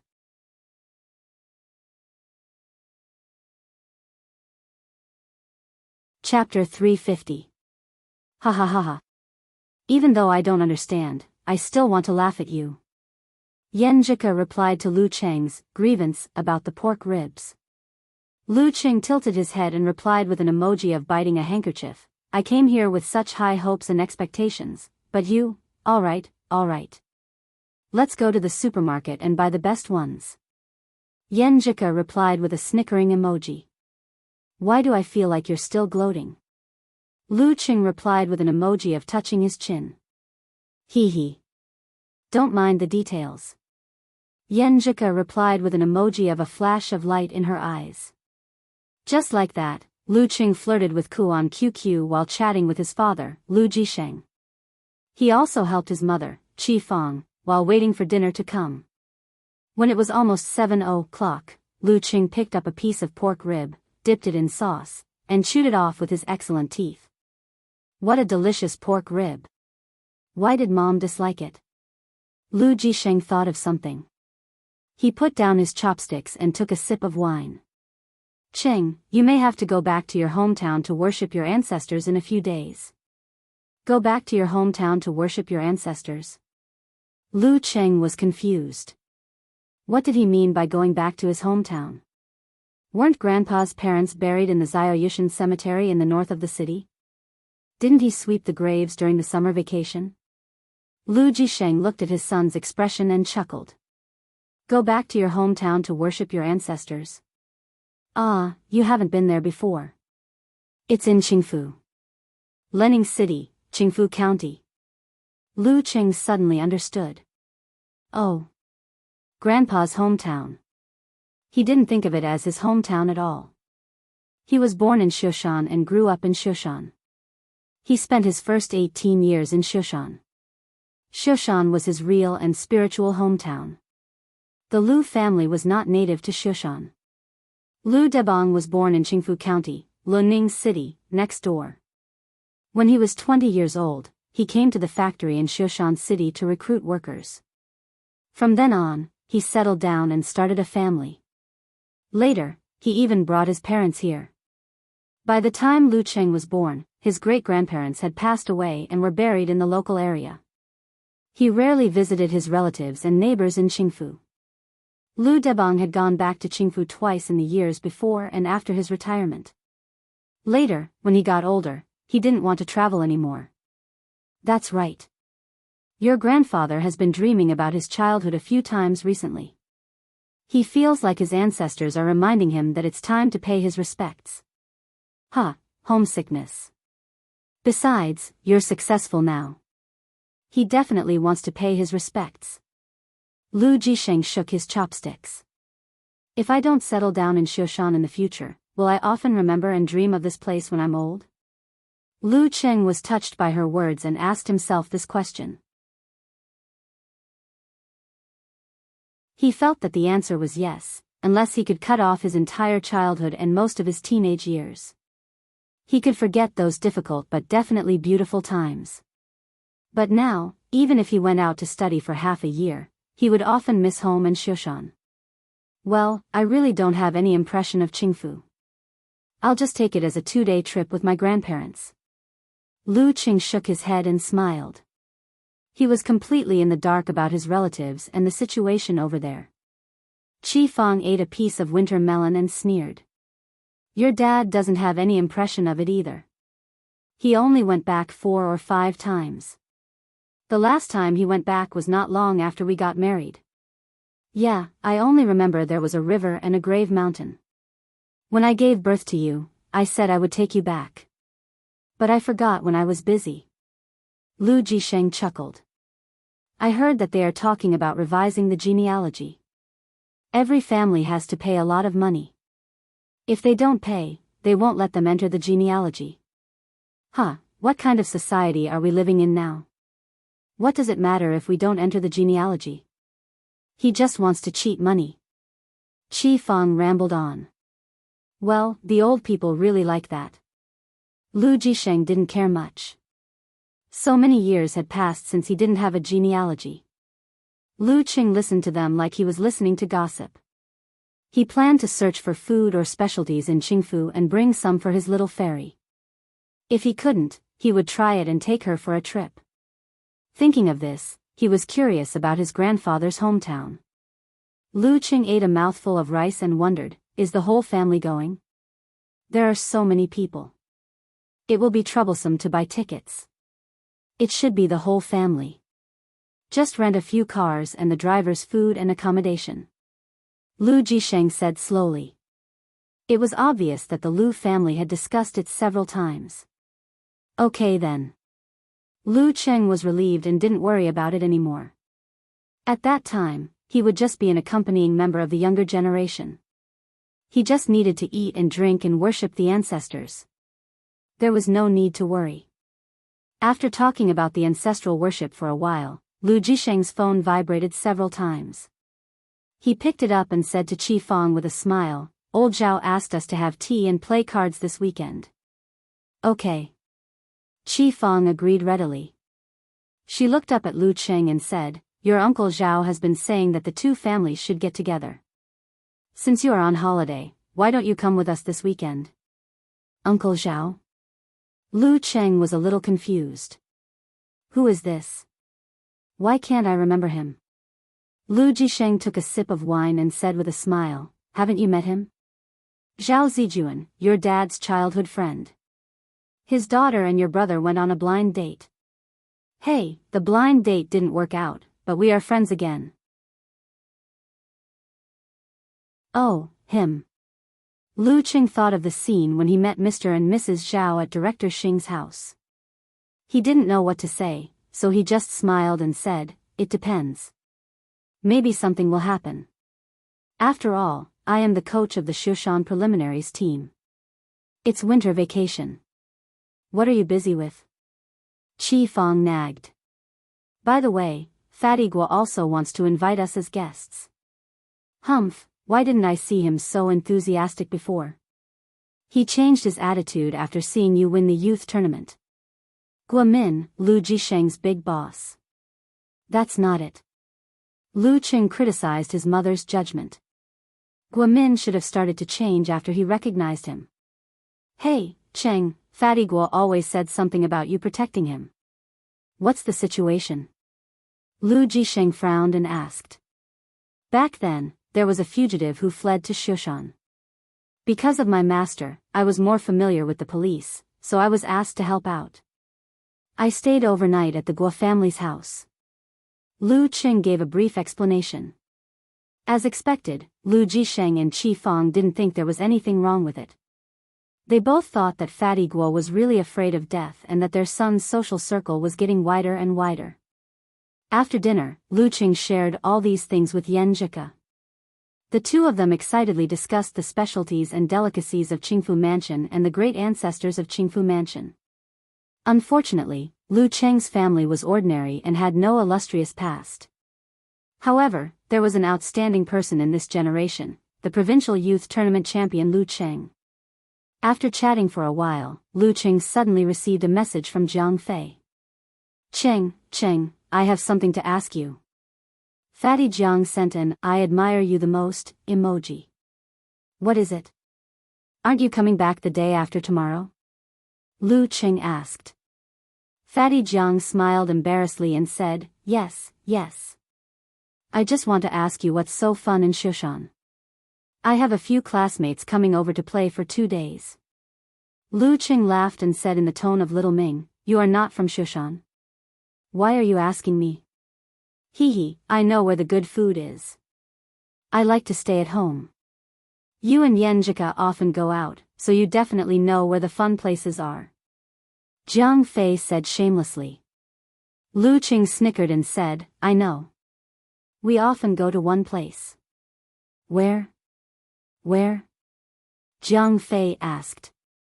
Lu Qing sent an evil smile and said, the library. The place we go the most when we are dating. Fatty Jiang was speechless and said, I take you to the library for a trip? Haha. Lu Qing was very happy to tease him and said jokingly, there are girls in your classmates, right? Otherwise why are you so serious? Fatty Jiang scratched his head and said, yes, there are. One of them brought his girlfriend and his girlfriend brought her best friend. It's like a trip. It's not because he likes her best friend, but because he wants to know more girls. Maybe he will be introduced to his girlfriend.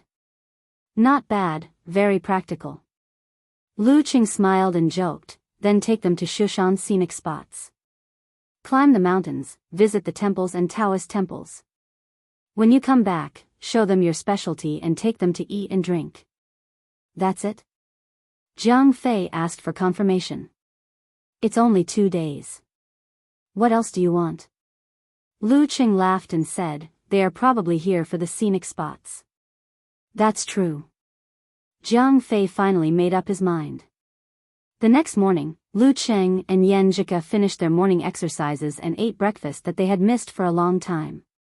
Because Yan Zhika had family activities, they parted at the entrance of her neighborhood at 8:30 a.m. Back home, Lu Qing said that he would accompany his mother to do some decorations to fulfill his filial piety. Unfortunately, there was no one in the house. Those who worked had gone to work, and those who were busy had gone to work. I'm the only one who has nothing to do. Lu Qing laughed at himself. After thinking for a while, he changed his clothes, took the key, the medicine soup and other things and went to Gushan Martial Arts School. He planned to use the strength training gymnasium and the venue to continue his training. In addition, he heard from Qin Rui that the Shushan preliminaries team would have a friendly competition with the Tiangao City preliminaries team in the morning in Gushan Martial Arts School to prepare for the preliminaries after the new year. He could take this opportunity to watch. The entrance of Gushan Martial Arts School was very quiet.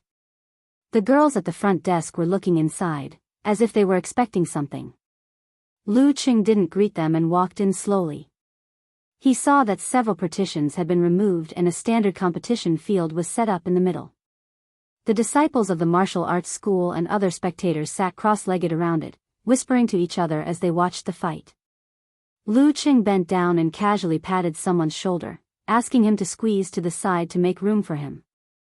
That person turned his head and looked at him. At first, he was at a loss, but then he showed a look of surprise.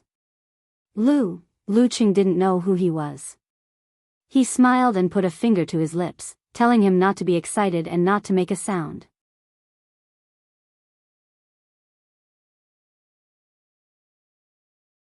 Chapter 351. Seeing Lu Qing's action, the excited and pleasantly surprised person immediately shut his mouth and swallowed the word, brother. He nodded repeatedly to show that he understood and moved to the side to make space for Lu Qing. Lu Qing greeted him with a smile, took a step forward, and smoothly sat down cross-legged. He looked at the field and happened to see Qin Rui fighting with a fighter of professional ninth pin. Crisp and muffled sounds echoed from time to time. Brother Lu, when did you come back? The person next to him asked in a low voice, as if he was doing something secretive. Lu Qing turned his head and looked at the ordinary-looking person, but he couldn't remember who he was. He could only smile and say, I just arrived yesterday. I wanted to borrow the strength training gym. There was a competition, so I thought I'd take a look. He lifted the bag in his hand as proof. Oh. The person next to Qin Haodong was stunned. Looking at the confrontation in the field, he said with obvious envy, Senior brother Qin's strength has improved so fast after he succeeded in meditation. In such a short time, his strength is already close to that of a professional ninth pin. His body condition is very good. If he can make up for the shortcoming of visualization, he'll definitely improve quickly. Lu Qing smiled with satisfaction. Since July, when he had given pointers and corrected Qin Rui's meditative state, after 4 months of training and repeated victories over anxiety and frustration, he had finally succeeded in meditating, crossing a very important threshold and obstacle on the path of martial arts. When visualization could be used in actual combat, with his 1.9 meters, thick body, long arms and legs, and outstanding strength, it would be relatively easy for him to become a professional ninth pin.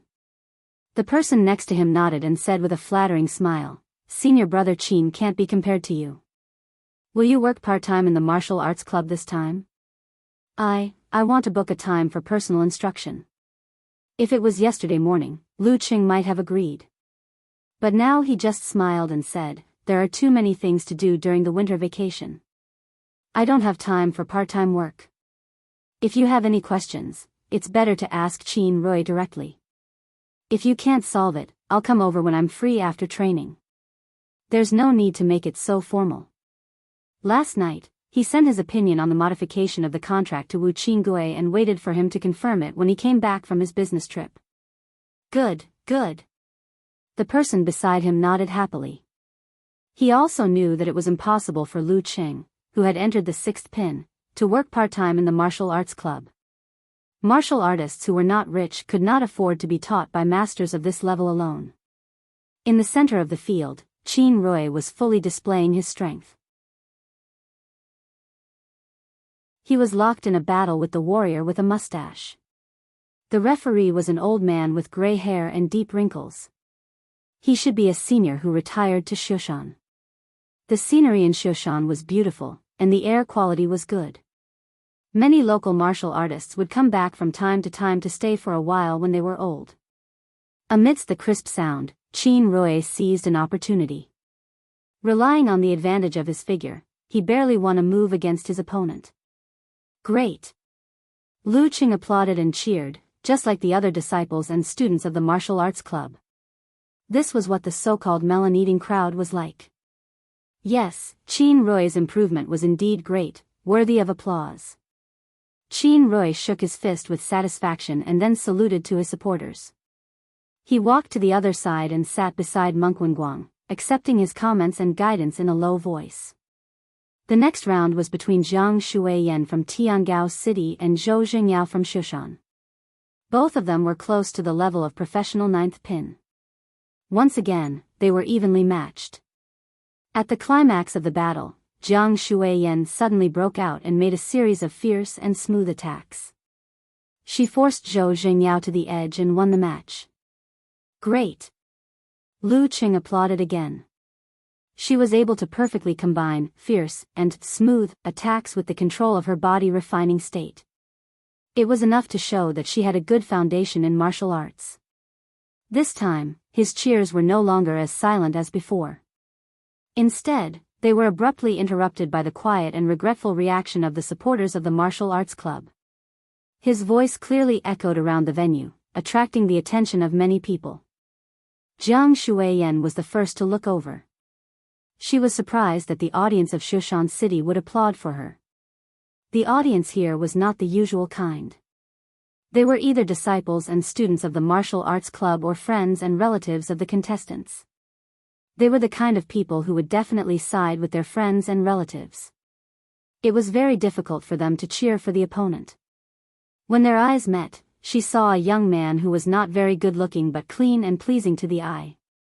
She nodded to him happily, thanking him for his honesty and frankness. Lu Qing smiled and applauded in response. Not bad, the atmosphere in Shushan City is very good.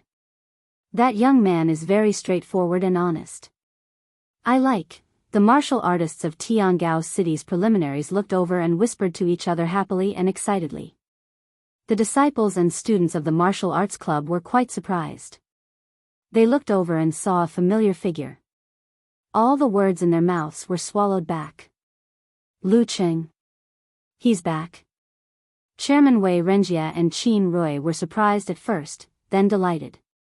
However, their reactions were drowned out by the sound of the referee announcing the start of the next round. Qin Rui stood up in the midst of the fierce fight. He walked to Lu Cheng's side from behind and squeezed in.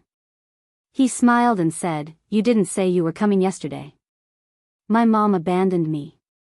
I had to come and join in the fun and borrow the strength training gym." Lu Qing answered casually. He chuckled and said, a scholar who has been away for 3 days must be looked at with new eyes. I was a little surprised just now. Hee hee, thanks for your guidance. Master Wenguang is also very helpful, Qin Rui said modestly, unable to hide his self-satisfaction. Lu Qing put his hands on his knees and watched the match seriously. He said, when it comes to martial arts, it's ultimately up to you. If a cow doesn't drink water, it's useless to force it. Not bad. You can fight for the professional 9th pin certificate in April. Oh right, how many exchanges are you going to fight? He just asked casually. Chairman means to fight about 10 rounds and try to fight with the teams from the surrounding cities so that everyone can gain more practical experience. Next up is Fenhus City's preliminaries team and Lenning City's bat team. This team is very strong.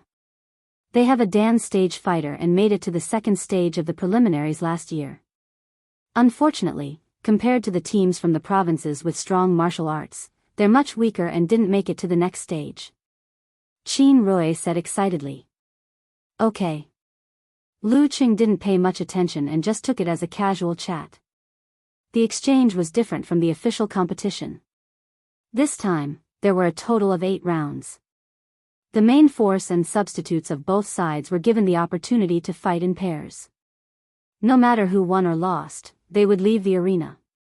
At 10:30, the exchange ended. Shoshan City got a good score of 5-3. Wei Renjie was very happy. He talked for a long time with the coach of Tiangao City and invited them to lunch. When the team of Tiangao City entered the locker room to take a shower and rest, he and Monk Wenguang turned to Lu Qing and said warmly, Lu, do you want to have lunch together? Chairman, there's no need. There are too many people and I don't know them well. It's boring. Lu Qing expressed his thoughts frankly. Okay, I'll treat you to a good meal later. Wei Renjie was not angered by his rejection. Instead, he chuckled and said, initially, I wanted to advise you to participate in a few preliminaries to ensure everyone's safety, but you've improved too quickly. I'm too embarrassed to ask you again. A rank 6 martial artist participating in the preliminaries, isn't that bullying? Amitba. Benefactor Wei is right. A 6th pin fighter can be the main force in the North-South regional competition. He can even be a substitute in the advancement competition. Monk Wenguang looked at Lu Qing with a warm smile and sized him up from head to toe. The preliminaries were the 4th level of professional competition, the lowest level. The 3rd level was called the North-South Regional Preparatory Competition.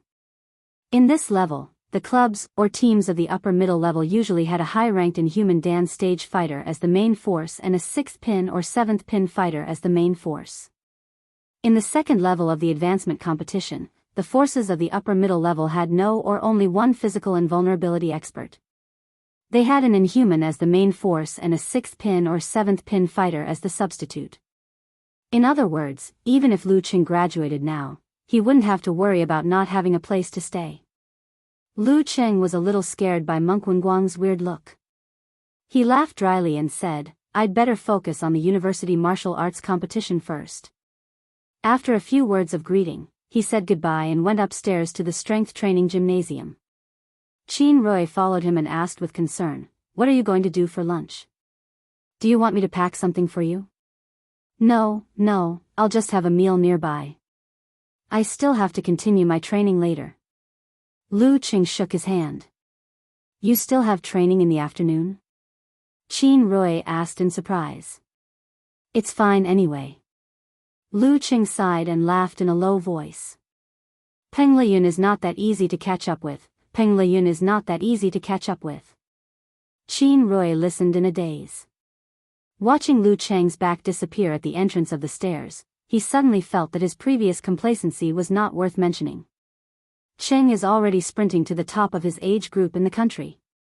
He's really not in the same world as us. In the locker room, Jiang Shuiyan came out of the shower. While drying her hair with a dry towel, she was typing on her phone.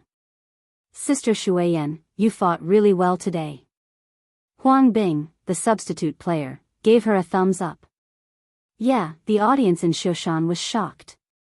They even applauded you. Tan Digeo, the main force player, echoed. The audience laughed and cheered, making Jiang Shuiyan both happy and embarrassed. She said modestly, "That guy probably applauded because he thought I was pretty good looking." At this point, her heart skipped a beat. She frowned slightly and said hesitantly, "Why do I feel that guy is a little familiar? Tan Digeo and Huang Bing were lost in their memories. The more they thought about it, the more they felt that they had seen that guy applauding somewhere before. After a dozen seconds, Huang Bing suddenly opened his eyes wide. He matched that guy with a figure in his memory and blurted out, Lu Cheng. For martial arts fans and TV viewers, once the craze passed, they would soon forget the champion of the provincial youth tournament. Without continuous promotion, they would at most have an impression of him. But in the martial arts circle of the province, he was definitely a figure that could not be ignored. Lu Cheng. Hearing Huang Bing's words, the figure in Jiang Shuiyan's mind suddenly became clear. She said in surprise and joy, "It's him. Yes, it's him. It's really him.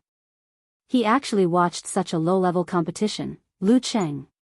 Tan Digeo and the others looked at each other to confirm. They couldn't help but be silent for a while. After a long time, Tan Digeo said with emotion, "Shuiyan, even Lu Cheng applauded for you. You don't have to be so modest." Jiang Shuiyan raised her head slightly and couldn't help but smile.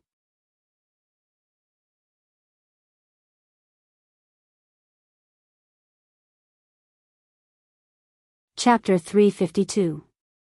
When the Tiangao City team came out of the locker room and met up with the Shushan preliminaries team, Jiang Shuiyan and Huang Bing couldn't help but try to identify that familiar figure. Unfortunately, they couldn't do so and only felt regret. After recognizing Lu Cheng, they remembered some forgotten details. For example, during the provincial youth tournament, Lu Cheng represented the Gushan Martial Arts School, and they were now at the Gushan Martial Arts School. No wonder they met him. After the youth tournament, most of the martial artists watched Lu Cheng's battle videos over and over again.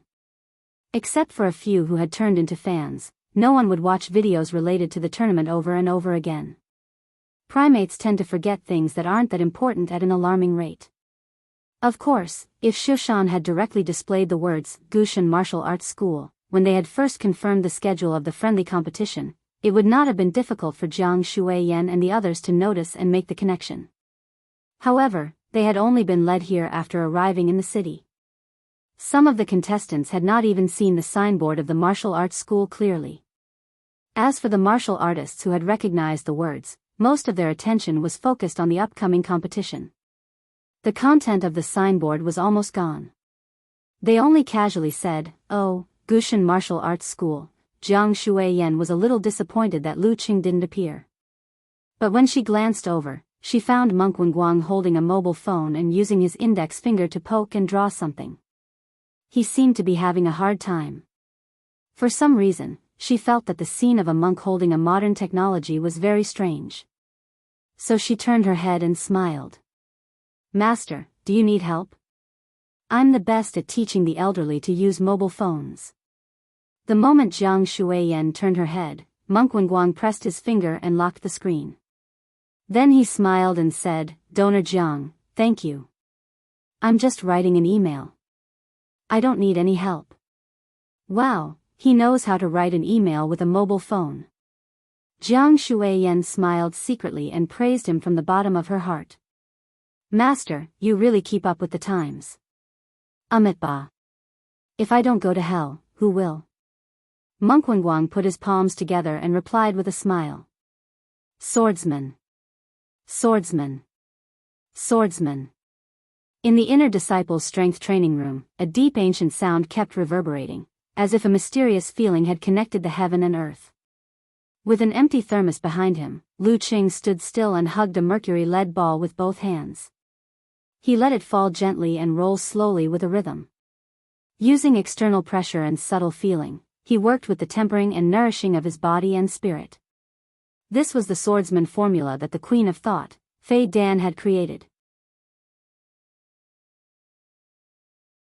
Not only did Lu Qing use it here, but he also used it when he visualized the frozen river diagram, the frozen ground diagram, the prairie fire diagram, and the Zhurong diagram during his dance stage cultivation in the ice sect and the fire sect. While he was tempering again and again, a wonderful change happened in the half-closed power room. On one side, the temperature was rising, and there was a hidden scorching heat. On the other side, a cool breeze was blowing, and the surface of the metal apparatus was getting colder and colder to the touch. The two intertwined and formed a vortex, rotating slowly and strangely maintaining a balance. Lu Qing didn't know how long it had been, but he finished his internal training. When he put down the giant lead ball and exhaled a mouthful of turbid air, the cold and heat in the power room were immediately out of balance and collided with each other, creating a strong wind and even a thin mist that disappeared in a flash. Lu Qing bent down and picked up a towel to wipe the sweat on his face. He looked a little tired, but his body was unusually refreshed. He picked up his things and walked out of the room, planning to find a place to practice his punches and kicks. Brother Lu Qing. When he walked to the stairs, he saw his cousin Qi Yunfei's boyfriend, Ding Yanba, standing straight beside her with his hands hanging down. "Didn't you rest at noon?" Lu Qing asked with a smile. Ding Yanba said with excitement and joy, "We only practice in the morning." "So he waited here." "I heard from Feifei that you got the certificate of amateur ninth pin." Lu Qing put one hand in his pocket and asked casually. Qi Yunfei was like a husky that broke free from the chain after she started studying at Shushan No. 1 middle school. She came home only once a month and was either playing with her roommates or going on dates with her boyfriend. Fortunately, the midterm exam gave her a head-on blow. After that, she calmed down and began to study seriously. Yes, it hasn't been long." Ding Yanbo replied cautiously, but his eyebrows and the corners of his eyes revealed the joy and pride in his heart. "Not bad. You've only been practicing martial arts for half a year, and your body hasn't fully developed yet. You can get the certificate of amateur ninth pin. That's pretty good. There's hope for you to make a living." Lu Qing was not stingy with his praise. "I heard from Feifei that you only took a month?" Ding Yanba asked curiously while beaming with joy. "Sort of." Lu Qing had long passed the stage of showing off to kids. He said affirmatively, "Practice hard. As long as you work hard, you'll have a chance." He was hinting that if Ding Yanba could improve to the level of amateur first pin and his general physical fitness, he wouldn't hide the internal training method he got. Ding Yanba had heard Qin Rui mention similar things several times before. After hearing the tune, he knew what Qin Rui meant. He immediately answered excitedly, "Yes, brother Lu Qing." Lu Qing nodded slightly and didn't say more. He found another place and replied to Yan Jika's message first. Then he started to practice his punches and kicks, making cracking sounds and creating wind. He focused on the 13th move of the ice sect, Snow Cover, and the 19th move, Cold Swallow. They were ingenious and required a lot of effort. There were too many changes to explore. It was not easy to just throw them aside after mastering them. At 3:00 in the afternoon, Lu Qing felt his energy was running out. He finished his practice, took a shower, and changed into clean and fresh clothes. "After practicing like this, I feel so fulfilled." He sent a message to Yan Jika with a snickering emoji. Yan Jika was still in the middle of a family activity. After a few minutes, she said with bright eyes, "Our Cheng is so hardworking. I'm ashamed." "Hee, it's very motivating to have a goal in front of you." Lu Qing replied with an emoji of showing off his arm muscles. "To be honest, the guardian willpower will give me continuous motivation. But if there's no urgent matter or situation, I won't be able to sprint. Step by step, it won't give me a sense of drive." Of course, it was steadier and longer lasting. "Then should I give you some sense of crisis?" Yan Jika sent an emoji covering mouth and laughing. "Actually, I feel bad for you since you're so tired. Keep it up and defeat the Demon King Penglian." "Okay." Lu Qing didn't say anything heroic. Instead, he smiled and said, I'll have more time to rest if you stay with me more. After leaving the Gushan martial arts school, he went to visit his grandparents on the way. After that, he leisurely returned home. Lying on the bed without caring about his image, he chatted with Yenjika while reading a novel. It was a very relaxing life, clearing away the fatigue in his soul. It was late at night. In a temple at the foot of Shushan, Monk Wenguang was turning the prayer beads with his eyes closed. Suddenly, he bounced to the entrance of the wing room without moving his body and waist. He opened the door and looked at the two people outside. So fast. One of them was tall and majestic. His aura was restrained, but there was a sense of intimidation when he looked around. If it was summer, all snakes, insects, rats, and ants would have retreated due to the inexplicable evil spirit. The burly man laughed and said, "Not bad, not bad. Donor Dong, please." Monk Wenguang raised his hand. When Dong Xiaoyang walked in, Wenguang turned to the other person and said respectfully, "Senior Sinful Flame, please." The newcomer had deep eye sockets, a straight nose, gray hair, and fire in his eyes. He looked like a middle-aged man. He was the divine enchanter of Sinful Flame. The divine enchanter of Sinful Flame nodded slightly and walked in silently. After Wenguang closed the door, Dong Xiaoyang paced a few steps and asked with great interest, "Master, when do we start?" "Namo Amitba." "Donor Dong, don't be so anxious." Wenguang answered in surprise. "I'm quite anxious." Dong Xiaoyang smiled and said, "Since he won the provincial youth tournament, I've been unconvinced. I want to find a chance to compete with him and see who's the best among the young fighters in Xing province. Unfortunately, I can't do it without an order. I can only wait. Now I finally have a chance. Master, how can I not be anxious?" His face was mature and his posture was bold. He seemed to be in his 30s, but the meaning behind his words was that he might not be 26 years old, or even 22 years old. "But you have to wait for the right time," Monk Wenguang persuaded. At this time, the divine enchanter of Sinful Flame, who had been silent all this time, said in a low voice, "Don't alarm the local authorities." "Senior Sinful Flame, I know." Dong Xiaoyang replied with a smile and turned to Wenguang, "The target only has one life and death experience. That's too little. A fighter who hasn't seen much blood in the arena is naturally weak. That's why I asked you to come." Wenguang put his palms together and smiled. Dong Xiaoyang laughed and said, "Okay. Then I'll let him experience what it means to be between life and death." There was no first place in literature, and no second place in martial arts. There was no exception to the ambition to be the best.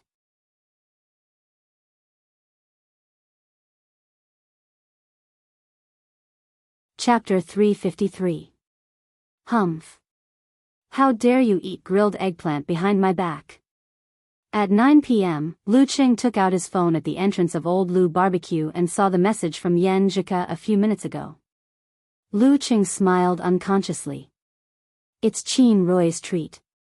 He said he wanted to thank me for guiding him into meditation." After yesterday's exchange, Qin Roy had become famous in the circle. I don't care. Unless you pack 2 eggplants for me. That's the only way to prove that you're not monopolizing the food," Yenjika said with an emoji with red eyes and drooling heart. Lu Qing chuckled and typed quickly on the keyboard. "I was just about to ask you if you want a takeout delivery guy," snickering. "Since you want it so sincerely, I'll generously pack it for you. I'm looking forward to it." Yenjika sent an emoji with a bowl in front of me, waiting to be fed. Seeing that her reply speed had increased, Lu Qing asked, "Have you finished shopping and eating with Empress Dowager?" "Yes. Everyone says girls are good at shopping and don't feel tired. Why am I not like that? Am I not a girl? I miss you so much, Cheng. I want you to massage my legs and feet. I want you to give me a tremor force massage. I can't say that I can do it easily with the swordsman formula. That's not fun." Lu Qing replied quickly. Qin Rui paid the bill and walked over. He patted Lu Qing on the shoulder and said, "Let's go. You guys go first. I'll grill something to pack." Lu Qing pointed at the barbecue grill. "Why didn't you say so earlier?" Qin Rui complained. "You're treating me like an outsider." Lu Qing smiled. "It's more meaningful if I pay for it myself." "Got it." Qin Rui suddenly understood. He smiled and said, "We won't delay your date. We'll go first. Bye." Lu Qing waved to him and Ding Yanba and turned to the boss. "2 eggplants to go. Well, don't put any onions." Speaking of this, he thought of last year's spring festival. At that time, he hadn't confirmed his relationship with Ku yet. In order to bring her delicious food from Shushan, he specially went through the trouble of buying insulated lunchboxes and other things. He also repeatedly reminded the boss not to put onions in the food, which made him a little annoyed. "Sure." The boss readily agreed. There was no change in his expression. Obviously, he didn't remember that part of the past. He could recognize Lu Qing, who had been here many times, but he definitely couldn't remember the trivial things about him. "When I mentioned the eggplant takeout, the boss would tell me not to put onions, right? Then I would be promoted to a regular customer." Lu Qing felt warm and his thoughts drifted. Unknowingly, almost a year had passed. Beautiful days always came too quickly. It felt like it was just yesterday. While waiting for the grilled eggplant, Lu Qing stood aside and played with his phone. Suddenly, he saw a familiar figure from the corner of his eye, Jiang Fei, who was wearing a bulging black down jacket. "Hey, fatty Jiang." Then, he noticed that there were 2 men and 2 women following behind Jiang Fei. At first glance, they seemed to be the type that was heavily schooled. This should be the classmate that Fatty Jiang was talking about, the one who came here to play for 2 days. Sure enough, the first meal they came was Old Lou's barbecue. Isn't he afraid that they won't be able to stand the taste here? He thought to himself. Jiang Fei also didn't expect to meet Lu Qing here. He was stunned for a while and then waved with a smile. "I said I would come to you in 2 days." After greeting, he hurriedly introduced them. First, he pointed to Lu Qing and said, "My classmate."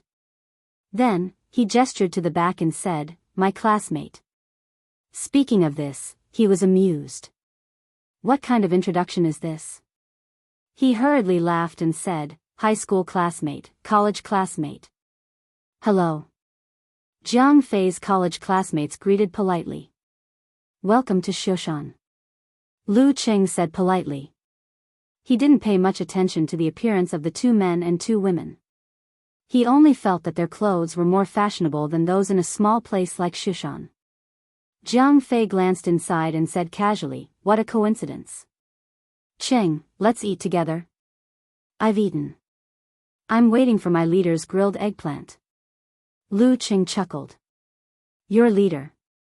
Jiang Fei was dumbfounded for a few seconds and finally came to his senses. He shook his finger enviously and said, "I was kind enough to invite you, but you showed off in front of me. You must compensate for my mental loss later." After a few words of greeting, he led the 4 students into the house and found a seat. Lu Qing waited for the packed eggplant and walked to the entrance of the alley, ready to call a taxi. Seeing his back disappear around the corner with the lunchbox, a girl wearing a Korean-style coat among Jiang Fei's classmates laughed twice and said in a soft voice, "Jiang Fei, your high school classmate is in good health. He only wore so little in such cold weather." Shushan was humid and cold. Many northern men would shout that they were frozen to death. Lu Qing, on the other hand, only wore a thin sweater inside and a sports jacket outside, which made people shiver. Maybe he wants to be elegant instead of cold? A plump girl holding a boy's hand laughed and said. She had charming features and a pretty face, but a little chubby and a little round face. Jiang Fei answered awkwardly, "He is in good health, he is a monster." "I don't believe it. Boys are all so pretentious." The girl who spoke first covered her mouth and laughed.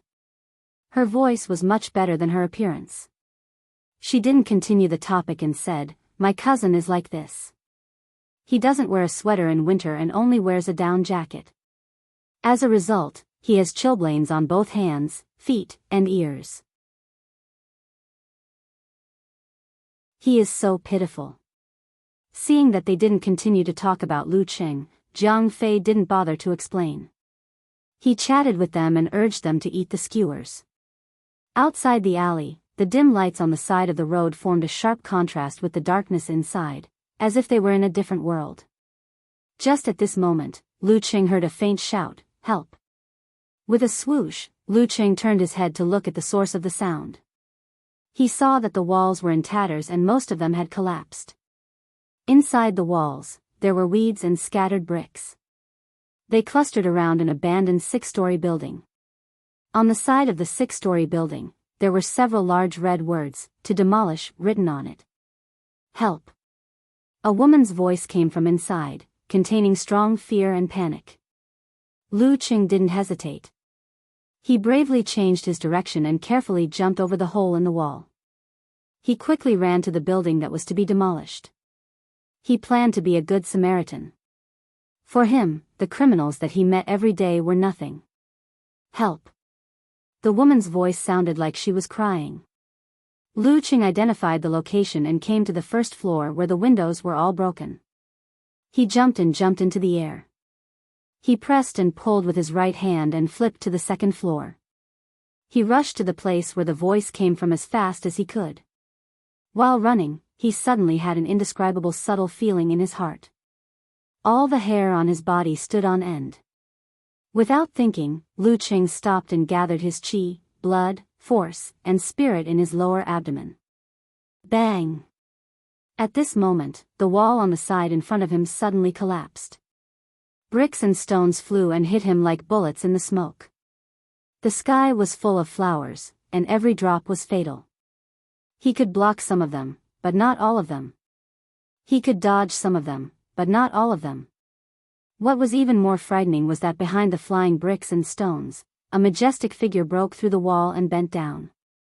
The figure pounced on Lu Qing, intending to give him a fatal blow while he was dealing with the previous wave of attacks. Lu Qing didn't realize that he had fallen into a trap until now. This dangerous master was coming for him. He didn't have time to think about why he had such an encounter, nor did he have time to regret anything. Because the flying bricks were coming for him. In another room on the second floor, the divine enchanter of Sin Flame shook his head and said, as expected of a young man who grew up in a peaceful era, he didn't realize that he would be plotted against or trapped. He was used to doing things according to his experience in a peaceful environment. That was why he fell for the trap so easily. "Isn't this why you are here?" Monk Wenguang said with a smile. Behind them, a scantily clad girl was leaning against the wall and sleeping. With bricks covering his body and a strong enemy behind him, everything was so dangerous that it seemed like there was no chance for him to survive. If it were in the past, Lu Qing could only block and dodge, playing micromaneuvers and hoping for luck. But this time, he had a premonition 1 second in advance. Boom! His Dan force gushed out and he exerted force under his feet, breaking the floor that had been in disrepair for a long time. Amidst the huge movement, falling bricks, and rising dust, he took the initiative to fall to the bottom floor, avoiding the shower of flowers and the subsequent attacks. Interesting. Dong Xiaoyang thought to himself and became more interested. He didn't jump into the hole that Lu Qing made because he was afraid of being ambushed by the enemy below. Instead, he used force concentration and stayed where he was. Boom! The ceiling was broken again. Dong Xiaoyang jumped down under the cover of falling bricks. Boom! In old Lu's barbecue restaurant not far away, a plump, round-faced girl listened carefully and frowned. "What's that sound?" "It's normal." "That's the bar street," Jiang Fei answered casually. "Oh." The round-faced girl relaxed and waited for the barbecue.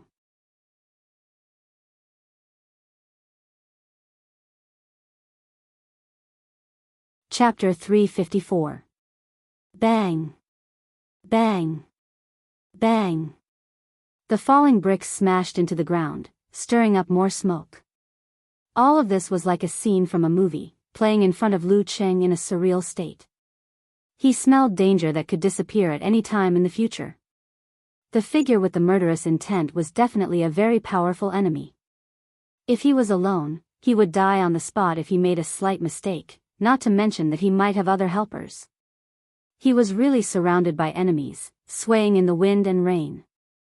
Lu Cheng's pores were tightly closed, and his goosebumps were still visible. He was indescribably scared and nervous, but these were combined into a strong desire to survive. No, I don't want to die here. The sad tears of his parents, the love hidden in their nagging and silence, the life that finally saw the light after the hardships, Yenjika's heartbroken expression, the ecstasy and excitement when he confessed his love, and the sweet and beautiful daily life that was not full of ups and downs flashed in his mind. No, I don't want to let the pain come true, and I don't want to let the happiness come true. Lu Cheng shouted in his heart. His willpower was strong, and his eyes were shining. All his emotions were burning fiercely, supporting his body. Bang!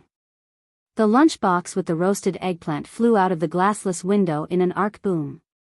The ceiling was broken again, and the stones and bricks fell down. Lu Cheng landed on the ground and made a gesture with his hands. He visualized the sharp ancient characters in his mind. Facing the figure in the air, he shouted with a strong fighting spirit, "Army!" The atmosphere and the surroundings immediately became desperate. It was as if there was smoke everywhere, and thousands of soldiers and horses were surrounding them from all directions. Lu Cheng felt that this was the most powerful he had ever used the army formula since he mastered it. His state of mind and emotions were very compatible with the secret method, so he broke through the past. "Army." Dong Xiaoyang heard the murderous voice. He felt like a gun was pointed at his head and the trigger was pulled. He shuddered violently, and his body was obviously shaking. Lu Cheng took 2 steps forward and gathered his qi and blood. Before Dong Xiaoyang fell to the ground, he fiercely hit him with the Thunder Roar Zen. There was no hesitation, no mercy, no determination, no hesitation, no mercy, firm, decisive, and cold-blooded. If I sympathize with him, who will sympathize with me? There was no mercy between life and death. At this moment, Dong Xiaoyang's eyes suddenly became clear and cold. This was the rock heart that had been through many battles and dangers.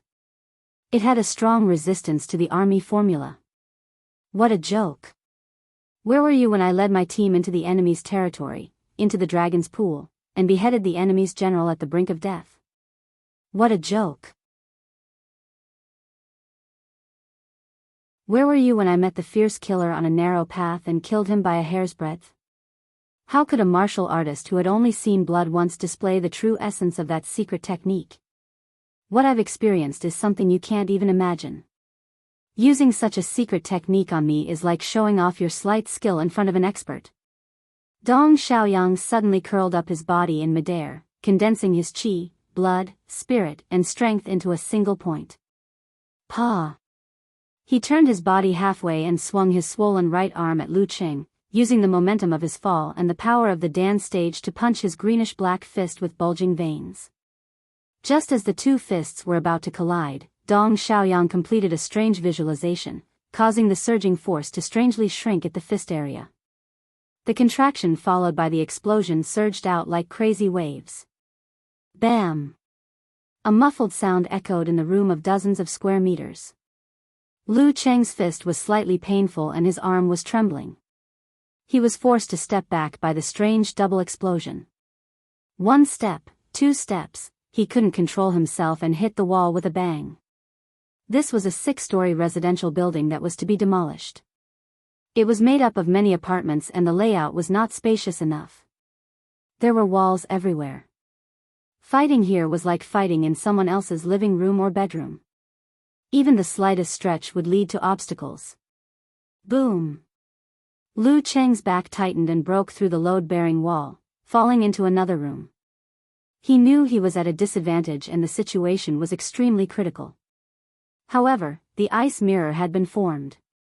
He controlled his center of gravity calmly and waved his right hand quickly, shooting out a violent red fireball in an attempt to stop Dong Xiaoyang's approach. Following that, he hooked his left hand and the glittering white cold light moved close to the ground, leaping toward the enemy.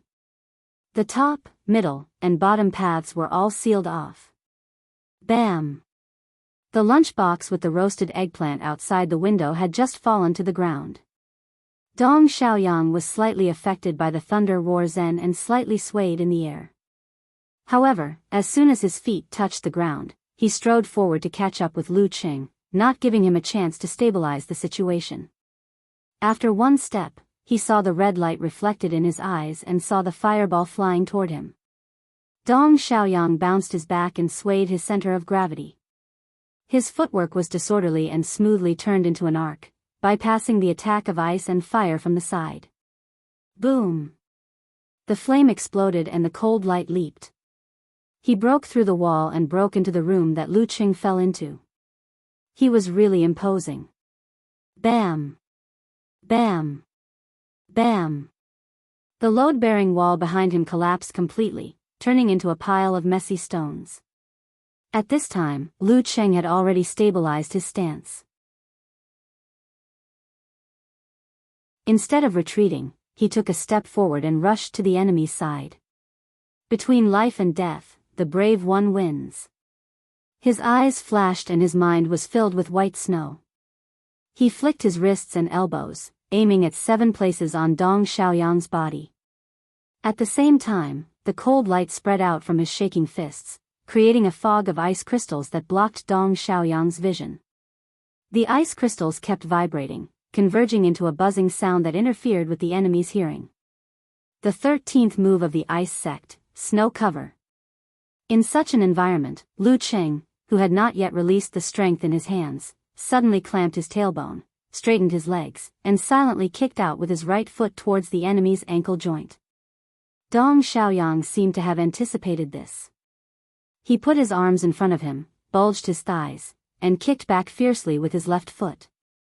In a split second, Lu Qing suddenly bent his spine forward, lowered his center of gravity, and let his right foot touch the ground in advance.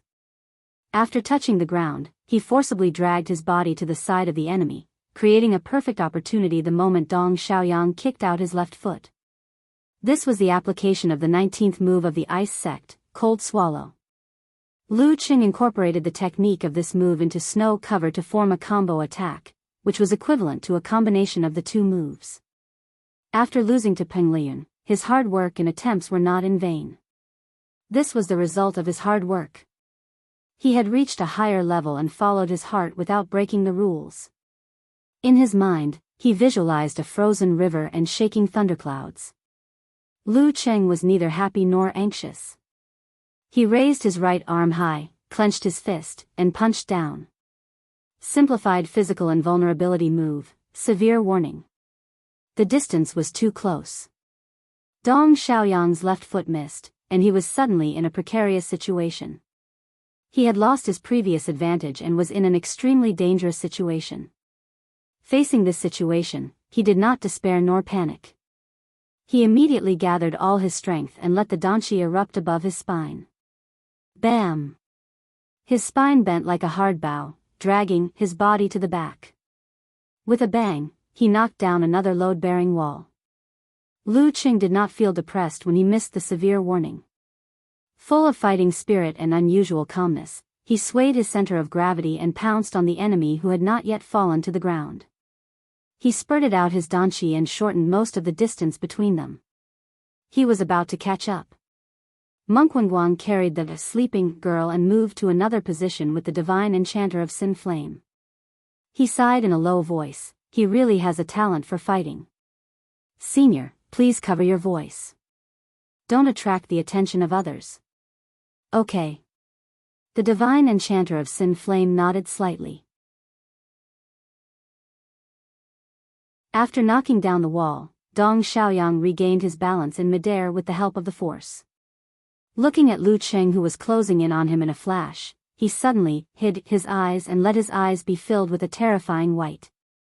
He visualized the corresponding picture, shook his chest and abdomen, opened his throat, and exhaled loudly, bam. The surroundings suddenly became quiet. Lu Qing felt like he was in an empty room in the middle of the night. He heard a knock at the door, and outside the window, there were graves and the cold wind whistling. In an instant, he was frightened and nervous. His body could not help but tremble. But his willpower was at its strongest. He quickly calmed down and made a gesture to use the 9 words formula. Forward. His voice turned into a sharp arrow, exploding in front of the enemy with his negative feelings. Dong Xiaoyang's eyes were cold. He did not waver and seized the opportunity to close in on Lu Qing. He used force concentration to expand his body and hit the same move as before. Bam! Bam! Bam! Bam! Bam! Lu Qing responded with consecutive dance stage outbursts, but he was beaten back by the duet again and again. He broke through one wall after another, shaking the entire 6-story building. Clang! Clang! Dong Xiaoyang did not recklessly attack head-on. He changed his rhythm and direction from time to time. He did not give Lu Qing a chance to use simplified physical invulnerability moves or dodge his attacks. Quintuple explosion, sextuple explosion, and septuple explosion. Lu Qing seemed to be at an absolute disadvantage. He kept retreating and knocking down walls. His back hurt, but his footwork and posture were not disordered.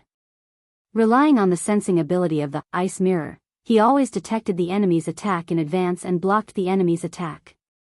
Without this kung fu, he felt that he would not be able to withstand more than a few moves from the duet. Bam! Another load-bearing wall collapsed and the building shook again. Dong Xiaoyang flashed to Lu Qing's left side, pulled back his arm and punched again, repeating the previous moves. But this time, he did not use force concentration.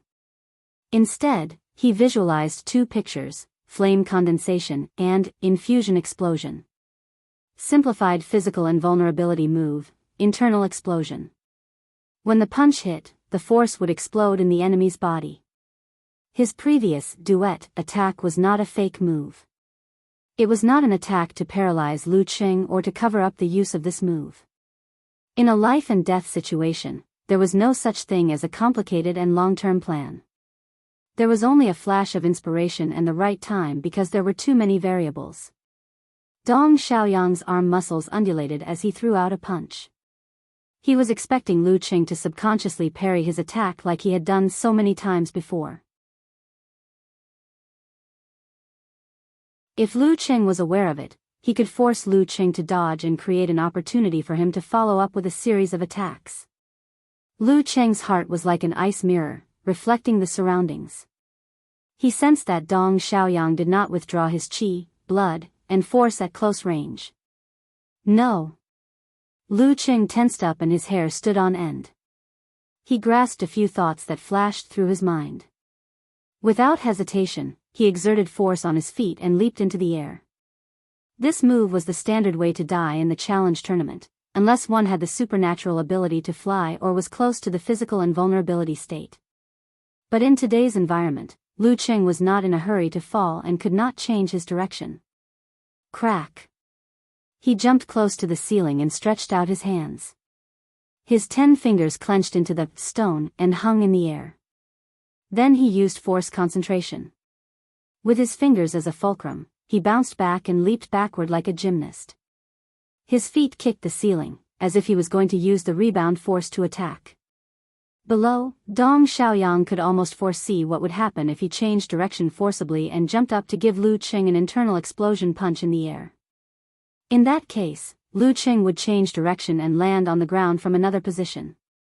Then, Lu Qing would give him a fatal blow in the air. The difference between the target is the ceiling and the target is Lu Qing meant that he could not touch the ceiling, so there was nothing he could rely on. Thinking of this, Dong Xiaoyang lowered his waist and abdomen and made a prelude to change direction forcibly. He wanted to trick Lu Qing into pouncing on him while he dodged the position and attacked from behind with his elbow. This was not a fake move. It was just that his movement was slow, and he left some leeway. He could still make Lu Qing's absolute reaction and misjudge in a split second. Bam! Lu Qing stomped on the ground and exerted a tremendous amount of strength. The ceiling cracked open and the rocks fell down. He used the momentum to bounce back, but instead of pouncing on Dong Xiaoyang, he jumped to the window like a fish, as if he wanted to escape from the battlefield. "You want to escape?" Dong Xiaoyang smiled. His waist and abdomen bounced back, he straightened his knees and changed direction forcibly to pounce on Lu Cheng's back. "This is the flaw you exposed yourself." Lu Cheng had just jumped to the window when he felt the pain in his back and the strong wind behind him. However, he did not panic. Instead, he seemed to be expecting something. He put his hands on the window, leaned his body forward, and did a twisting kick behind him. Bam! His tattered shoes flew out, along with the red flame and crystal-cold light under his feet. They were shot at Dong Xiaoyang, who was pouncing on him. Dong Xiaoyang snorted. He exerted strength under his feet and bulged his muscles. He was about to make an explosion in the air and set off the strong wind to trigger the attack of ice and fire in advance. Then he would break through with his body. Boom! Just as he was about to move, the fireball exploded first. The heat spread out and turned the cold light into a mist. It blocked his vision and made him feel that his surroundings were blurred. Bam! The mist split open. A fist with bulging veins was like a weapon that could split the chaos. It was punching at Dong Xiaoyang's head from above. Escaping was for a better attack. Lu Cheng's eyes were sharp and his fist was firm. Most of his muscles bulged and became taller, as if he was going to sweep away all obstacles in front of him that would destroy his beautiful life. Dong Xiaoyang, who did not have time to make a duet, could only use forced concentration to defend himself. He shook his right arm and moved upward. Bam! This was the first time Dong Xiaoyang was forced to retreat in a fight of life and death. Lu Cheng was not going to let him go. He quickly closed the distance and made consecutive explosions, not giving his opponent a chance to make a duet. Triple explosion, quadruple explosion, quintuple explosion. He integrated the skills of 24 blizzard strikes into it and fought with Dong Xiaoyang at close range. He punched hard to prevent Dong Xiaoyang from making a weird duet and using unknown secret skills. Sextuple explosion, septuple explosion, octuple explosion. Lu Cheng became fiercer and fiercer. He used dance stage explosions as if they were free. At this point, he also realized that the killer was weaker than Peng Lian. He was not close to the inhuman level. In other words, although his opponent was strong, he was not a monster. Bam! Bam! Bam! Lu Cheng was full of fighting spirit. Sweat steamed from his head and condensed into a cloud of white mist. Bam! Dong Xiaoyang was finally crushed by the ferocious, brutal blizzard. He broke through the bearing wall and fell down. The 6-story building shook more and more violently. In the sound of falling stones, Lu Cheng stepped on the ground and followed closely to his opponent, who had just stabilized his center of gravity. He visualized the red sun and the frozen river in his mind. Boom! The red sun hit the ice river and both disappeared. Lu Cheng pulled back his arm and threw out a punch. The mutated version of severe warning. Dong Xiaoyang did not panic in such a situation. It was as if he had experienced this countless times. He did not have time to jump up and he knew he could not take it head on. He simply fell down and rolled on the ground. Army. At this moment, Lu Cheng dispersed his force and made a hand gesture. He shouted in an ancient voice. Dong Xiaoyang, who was rolling on the ground, was shocked. He felt that he was surrounded by enemies because of his situation. After a short tremble, his strong willpower dispersed the influence. But Lu Cheng took the opportunity to slide closer and kick out his right leg. Bam! Bam! Bam! Bam! Dong Xiaoyang tried his best to block a few moves, but he was kicked out of his stance and flew into the air, crashing into the wall. Bam! The impact caused the building to sway. He spat out a mouthful of blood. Lu Cheng looked calm. He slid forward and was about to break Dong Xiaoyang's neck. At this moment, the shaking building finally reached its limit. Countless stones fell from above, making a dull and terrifying sound. Lu Qing paused for a moment. In order to protect himself, he used force concentration to break through the side wall and jump to the open space outside. Dong Xiaoyang smiled bitterly, his eyes full of disappointment. Boom! Lu Qing heard a deafening sound as soon as he steadied himself. He saw half of the 6-story building collapse and then the whole building, burying the terrifying killer inside. He should be dead, right? Lu Qing did not dare to stay in the thick smoke. He was afraid that there would be other enemies. Taking advantage of the cover, he climbed over the wall into a nearby neighborhood. He found a secret place to hide and then took out his phone to call Geyser. This was the first time he encountered such a situation. He subconsciously asked for help from his master. "Hello, master. Someone just tried to kill me," Lu Qing said as soon as the call went through. "Who? Cough, who dares?" Geyser was stunned at first, then became furious. "I don't know either." Lu Qing was still a little confused. It happened so suddenly that he did not understand what was going on. Who did I offend? He thought, feeling wronged and angry. "Are you safe now? Go find Xing if you are not. Now that you are safe, tell me the key points." Geyser calmed down and asked in confusion. Lu Qing told him what had happened, focusing on the opponent's moves and his own condition. In the end, he asked, "Master, do you have any clues?" Geyser was silent for a moment. Then he clenched his teeth and said, "I know what happened. It's okay now. You can go back to sleep. There won't be a next time. Damn it, I'll tear down the base and apologize to the simplified physical invulnerability of the fire sect. Anyway, there won't be a next time. Don't ask for now. It won't do you any good if you know." Okay. Lu Qing was confused and chose to believe his master. It seemed that there was an inside story behind the attack. He walked out of the secluded place and looked at the place where the fight had just happened. The building had collapsed and smoke was everywhere. What was strange about this was that such a big commotion did not wake up the nearby residents. Weird. Lu Qing frowned.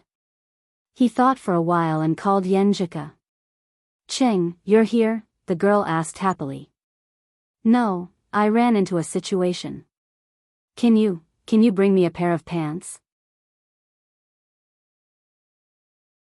Lu Qing looked down at his torn jeans and did not know whether to laugh or cry.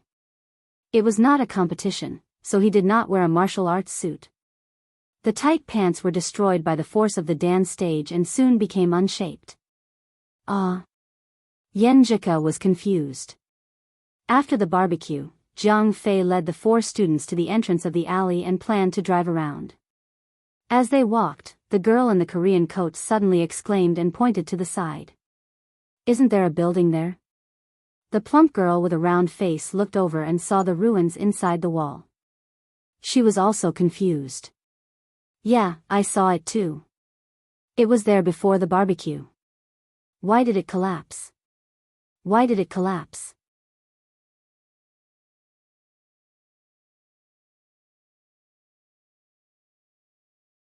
Chapter 355. Bang! Bang! Bang! The falling bricks smashed into the ground, stirring up more smoke.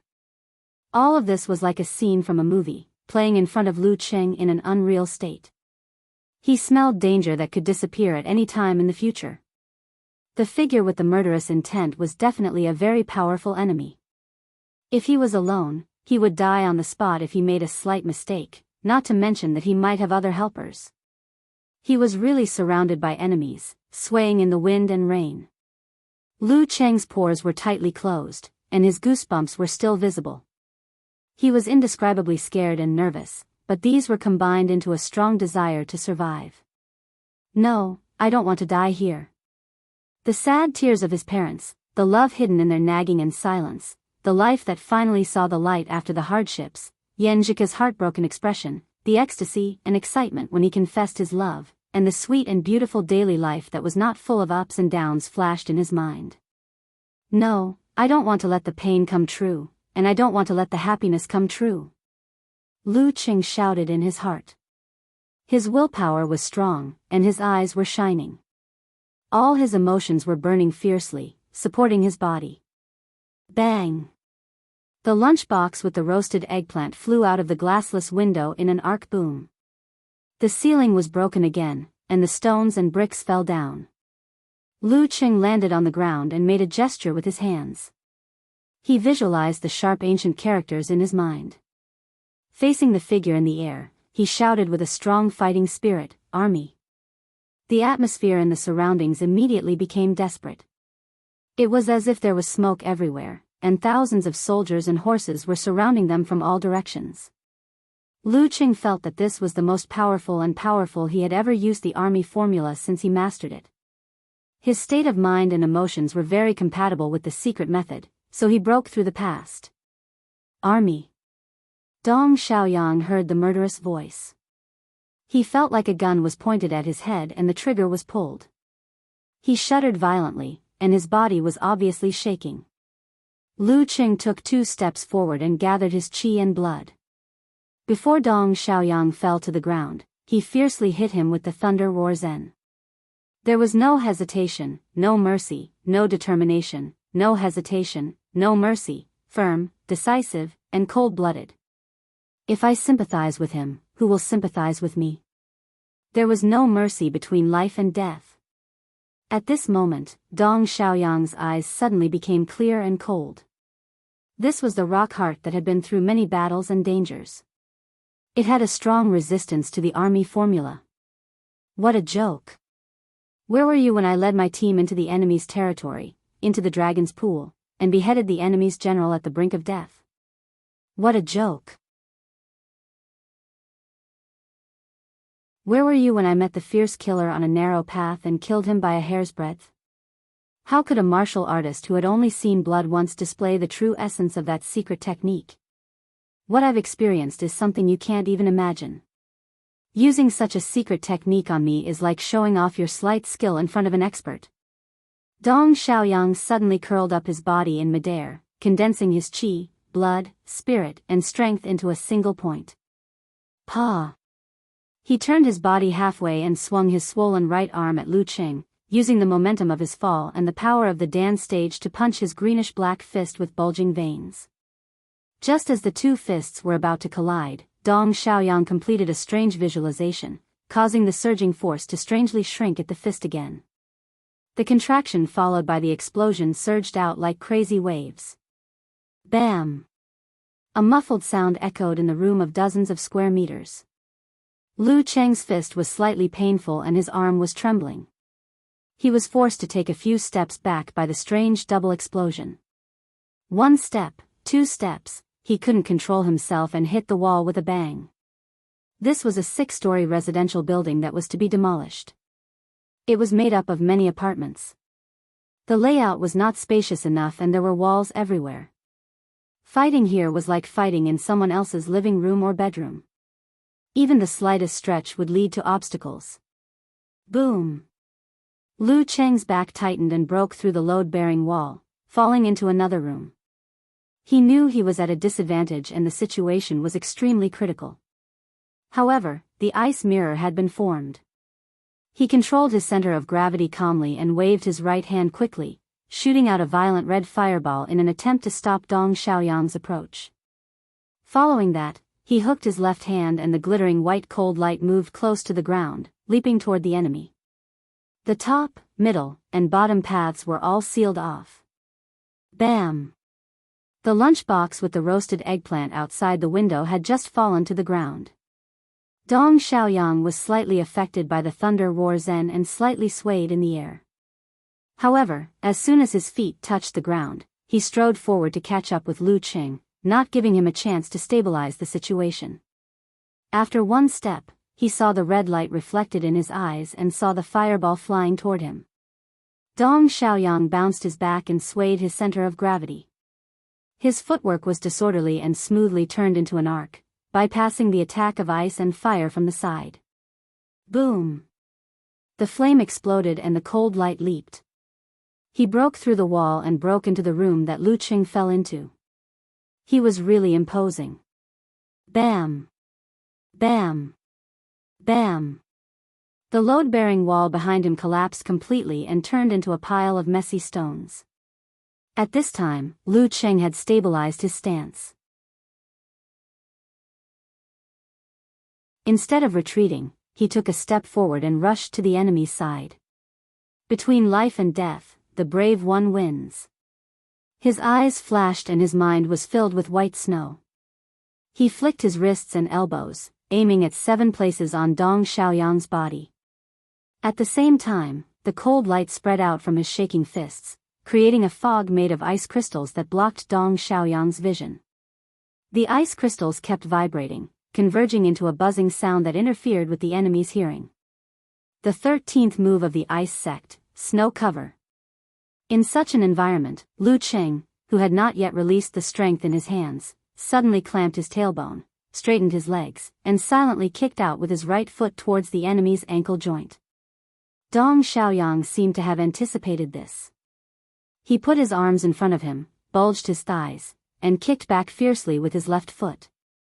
In a flash, Lu Qing suddenly bent his spine forward, lowered his center of gravity, and let his right foot touch the ground in advance. After touching the ground, he forcibly dragged his body to the side of the enemy, creating a perfect opportunity when Dong Xiaoyang kicked out his left foot. This was the application of the 19th move of the ice sect, cold swallow. Lu Qing incorporated the technique of this move into snow cover to form a combo attack, which was equivalent to a combination of the 2 moves. After losing to Peng Liyun, his hard work and attempts were not in vain. This was the result of his hard work. He had reached a higher level and followed his heart without breaking the rules. In his mind, he visualized a frozen river and shaking thunderclouds. Lu Qing was neither happy nor anxious. He raised his right arm high, clenched his fist, and punched down. Simplified physical invulnerability move, severe warning. The distance was too close. Dong Xiaoyang's left foot missed. He was suddenly in a precarious situation, losing his previous advantage and falling into an extremely dangerous situation. Facing this, he did not despair or panic. Instead, he gathered all the strength in his body and let the danqi erupt above his spine. Bam! His spine bent like a hard bow, dragging his body to the back. With a bang, he knocked down another load-bearing wall. Lu Qing did not feel depressed when he missed the severe warning. Full of fighting spirit and unusual calmness, he swayed his center of gravity and pounced on the enemy who had not yet fallen to the ground. He spurted out the danqi and shortened most of the distance between them. He was about to catch up. Monk Wenguang carried the sleeping girl and moved to another position with the divine enchanter of Sin Flame. He sighed in a low voice, he really has a talent for fighting. Senior, cover your voice. Don't attract others. Okay. The divine enchanter of Sin Flame nodded slightly. After knocking down the wall, Dong Xiaoyang regained his balance in midair with the help of the force. Looking at Lu Qing, who was closing in on him in a flash, he suddenly hid his eyes, letting them be filled with a terrifying white. He visualized the corresponding picture, shook his chest and abdomen, opened his throat, and exhaled loudly, bam. The surroundings suddenly became quiet. Lu Qing felt like he was in an empty room in the middle of the night. He heard a knock at the door, and outside the window, there were tombs and the cold wind whistling. In an instant, he was frightened and nervous. His body could not help but tremble. But his willpower was at its strongest. He quickly calmed down and made a gesture to use the 9 words formula. Forward. His voice turned into a sharp arrow, exploding in front of the enemy with his negative feelings. Dong Xiaoyang's eyes were cold. He did not waver and seized the opportunity to close in on Lu Qing. Using force concentration, he expanded his body and used the double explosion move just now. Bam, bam, bam.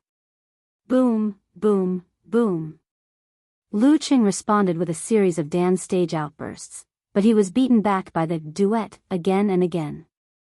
He broke through one wall after another, shaking the entire 6-story building. Clang! Clang! Dong Xiaoyang did not recklessly attack head-on. He changed his rhythm and direction from time to time, giving Lu Qing no chance to use simplified physical invulnerability moves or dodge. 5, 6, and 7 explosions in a row. Lu Qing seemed to be at an absolute disadvantage. He kept retreating and crashing into walls. His back hurt, but his footwork didn't falter and his stance didn't falter. Relying on the sensing ability of the ice mirror, he always sensed the enemy's attacks in advance and blocked them by the skin of his teeth. Without this kung fu, he felt that he could not withstand more than a few moves from the duet. Bang! Another load-bearing wall collapsed and the building shook again. Dong Xiaoyang flashed to Lu Cheng's left side, pulled back his arm and punched again, repeating the previous moves. But this time, he didn't use force concentration. Instead, he visualized the images of flame condensation and infusion explosion. Simplified physical invulnerability move, internal explosion. When the punch hit, the force would explode in the enemy's body. His previous duet, frenzied attack was not a feint. It was not an attack specifically designed to numb Lu Qing and conceal the use of this move. In a life and death situation, there was no need for so many complicated and long-term plans.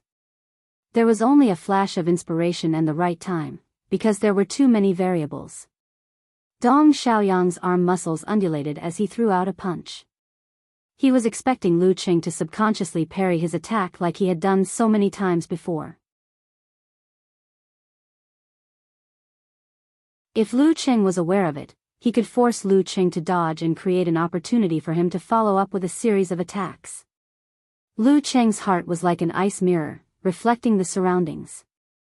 He sensed that Dong Xiaoyang did not withdraw his qi, blood, and force at close range. No. He tensed up and his hair stood on end. Grasping the few thoughts that flashed through his mind, he exerted force on his feet and leaped into the air without hesitation. Such a move was the standard way to die in the challenge tournament, unless one had the supernatural ability to fly or was close to the physical invulnerability state. But in today's environment, Lu Qing would not fall in a hurry and be unable to change his direction. Crack! He jumped close to the ceiling and stretched out his hands. His 10 fingers clenched into the stone and hung in the air.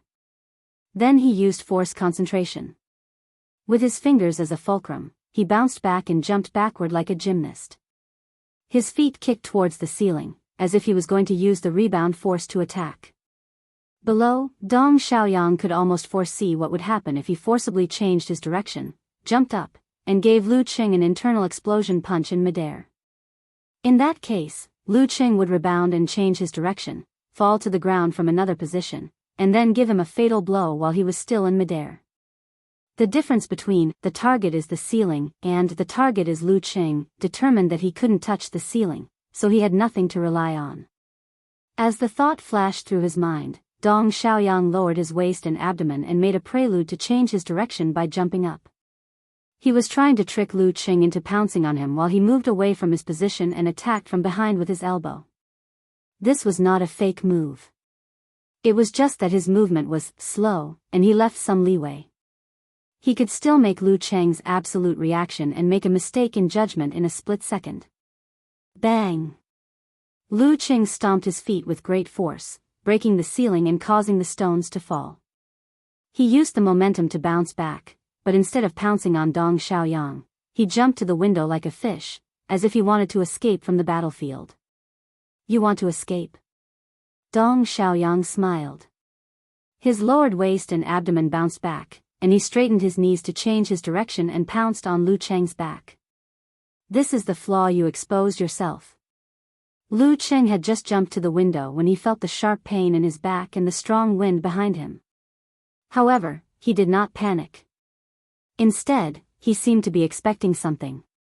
He put his hands on the window, leaned his body forward and made a twisting kick behind him. Bam! His tattered shoes flew out, along with the red flame and crystal-cold light under his feet. They were shot at Dong Xiaoyang, who was pouncing on him. Dong Xiaoyang hummed. He exerted strength under his feet and his muscles bulged. He was about to make an explosion in the air and set off a strong wind to trigger the attack of ice and fire in advance. Then he would break through with his body. Boom! Just as he was about to make a move, the fireball exploded first. The high temperature spread out and turned the chaotic cold light into a pervasive fog. It blocked his vision and made him feel that his surroundings were blurred. Bam! The fog split open. A fist with bulging blue and black veins, like a weapon that could split the chaos, smashed toward Dong Xiaoyang's head from above. Escape is for a better attack. Lu Cheng's eyes were sharp and his fist was firm. Most of his muscles bulged and became a little taller, as if he was going to sweep away all obstacles in front of him that would ruin his beautiful life. Dong Xiaoyang, who did not have time to make a duet, could only use force concentration to defend himself. He shook his right arm and moved upward. Bam! This was the first time Dong Xiaoyang was forced to retreat in a life-and-death battle. Lu Cheng was not going to let him go. He quickly closed the distance and made consecutive explosions, not giving his opponent a chance to make a duet. Triple explosion, quadruple explosion, quintuple explosion. He integrated the skills of 24 blizzard strikes into it and fought with Dong Xiaoyang at close range. He punched hard to prevent Dong Xiaoyang from making a weird duet and using unknown secret skills. Sextuple explosion, septuple explosion, octuple explosion. Lu Qing became fiercer and fiercer. He used Dan's stage explosions as if they were free. At this point, he also realized that the killer was weaker than Peng Lian. He was not close to the inhuman level. In other words, although his opponent was strong, he was not a monster. Bam! Bam! Bam! Lu Cheng was full of fighting spirit. Sweat steamed from his head and condensed into a cloud of white mist. Bam! Dong Xiaoyang was finally crushed by the ferocious, brutal blizzard. He broke through the bearing wall and fell down. The 6-story building shook more and more violently. In the sound of falling stones, Lu Qing stepped on the ground and rushed to his opponent who had just stabilized his center of gravity. In his mind, he visualized the red sun and the frozen river. Boom! The red sun hit the ice river and both disappeared. Lu Qing pulled back his arm and threw out a punch. The mutated version of severe warning. Dong Xiaoyang did not panic in this situation. It was as if he had experienced this countless times. He did not have time to jump up and he knew he could not take it head-on. He simply fell down and rolled. Army. At this moment, Lu Qing dispersed his force and made a hand gesture. He shouted in an ancient voice. Dong Xiaoyang, who was rolling, was shocked. He felt that he was surrounded by enemies because of his situation. After a short tremble, his strong willpower dispersed the influence. But Lu Qing took the opportunity to slide closer and kick out his right leg. Bam! Bam! Bam! Bam! Dong Xiaoyang tried his best to block a few moves, but he was kicked out of his stance and flew into the air, crashing into the wall. Bam! The impact caused the building to sway. He spat out a mouthful of blood. Lu Qing looked calm. He slid forward and was about to break Dong Xiaoyang's neck. At this moment, the shaking building finally reached its limit.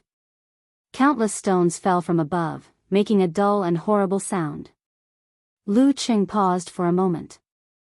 In order to protect himself, he used force concentration to break through the side wall and jump to the open space outside. Dong Xiaoyang smiled bitterly, his eyes full of disappointment. Boom! Lu Qing heard a deafening sound as soon as he steadied himself. He saw half of the 6-story building collapse and then the whole building, burying the terrifying killer inside. He should be dead, right? Lu Qing did not dare to stay in the smoke for fear of other enemies. Taking advantage of the cover, he climbed over the wall into a nearby neighborhood. He found a secret place to hide and then took out his phone to call Geezershire. It was the first time he encountered such a situation. Subconsciously, he asked for help from his master. "Hello, master. Someone just tried to kill me," Lu Qing said as soon as the call went through. "Who?" Cough. "Who dares?" Geezer sure was stunned at first, then became furious. "I don't know either." Lu Cheng was still a little confused. It happened so suddenly that he did not understand what was going on. Who did I offend? He thought, feeling wronged and angry. Are you safe now? Go find Xing if you are not. Now that you are safe, tell me the key points. Geezer sure calmed down and asked in confusion. Lu Qing told him what had happened, focusing on the opponent's moves and his own condition. In the end, he asked, "Master, do you have any clues?" Geezer sure was silent for a while before he gritted his teeth and said, "I know what happened. It's okay now. You can go back to sleep. There won't be a next time. Damn it, I'm going to tear down the base and apologize to the simplified physical invulnerability experts of the fire sect. Ahem. Anyway, there won't be a next time. Don't ask about it for now. It won't be good for you. Okay." Lu Qing was confused and chose to believe his master. It seemed that there was an inside story behind the attack. He walked out of the secluded place and looked at the place where the fight had just happened. The building had collapsed and smoke was everywhere. What was strange about this was that such a big commotion did not wake up the nearby residents. Weird. Lu Qing frowned. He thought for a while and called Yenjika. "Cheng, you're here?" The girl asked happily. "No, I'm in a situation. Can you bring me a pair of pants?" Lu Qing looked down at his torn jeans and did not know whether to laugh or cry. He was not wearing a martial arts suit because it was not a competition. The tight pants were soon destroyed by the force of the dance stage. Yenjika was confused. After the barbecue, Jiang Fei led the 4 students to the entrance of the alley and planned to drive around. As they walked, the girl in the Korean coat suddenly exclaimed and pointed to the side. "Isn't there a building there?" The plump girl with a round face looked over and saw the ruins inside the wall. She was also confused. "Yeah, I saw it too. It was there before the barbecue. Why did it collapse? Why did it collapse?" You're tuning into the Dreamy Love Stories YouTube channel. Don't forget to subscribe and join us on this journey to catch the most captivating stories.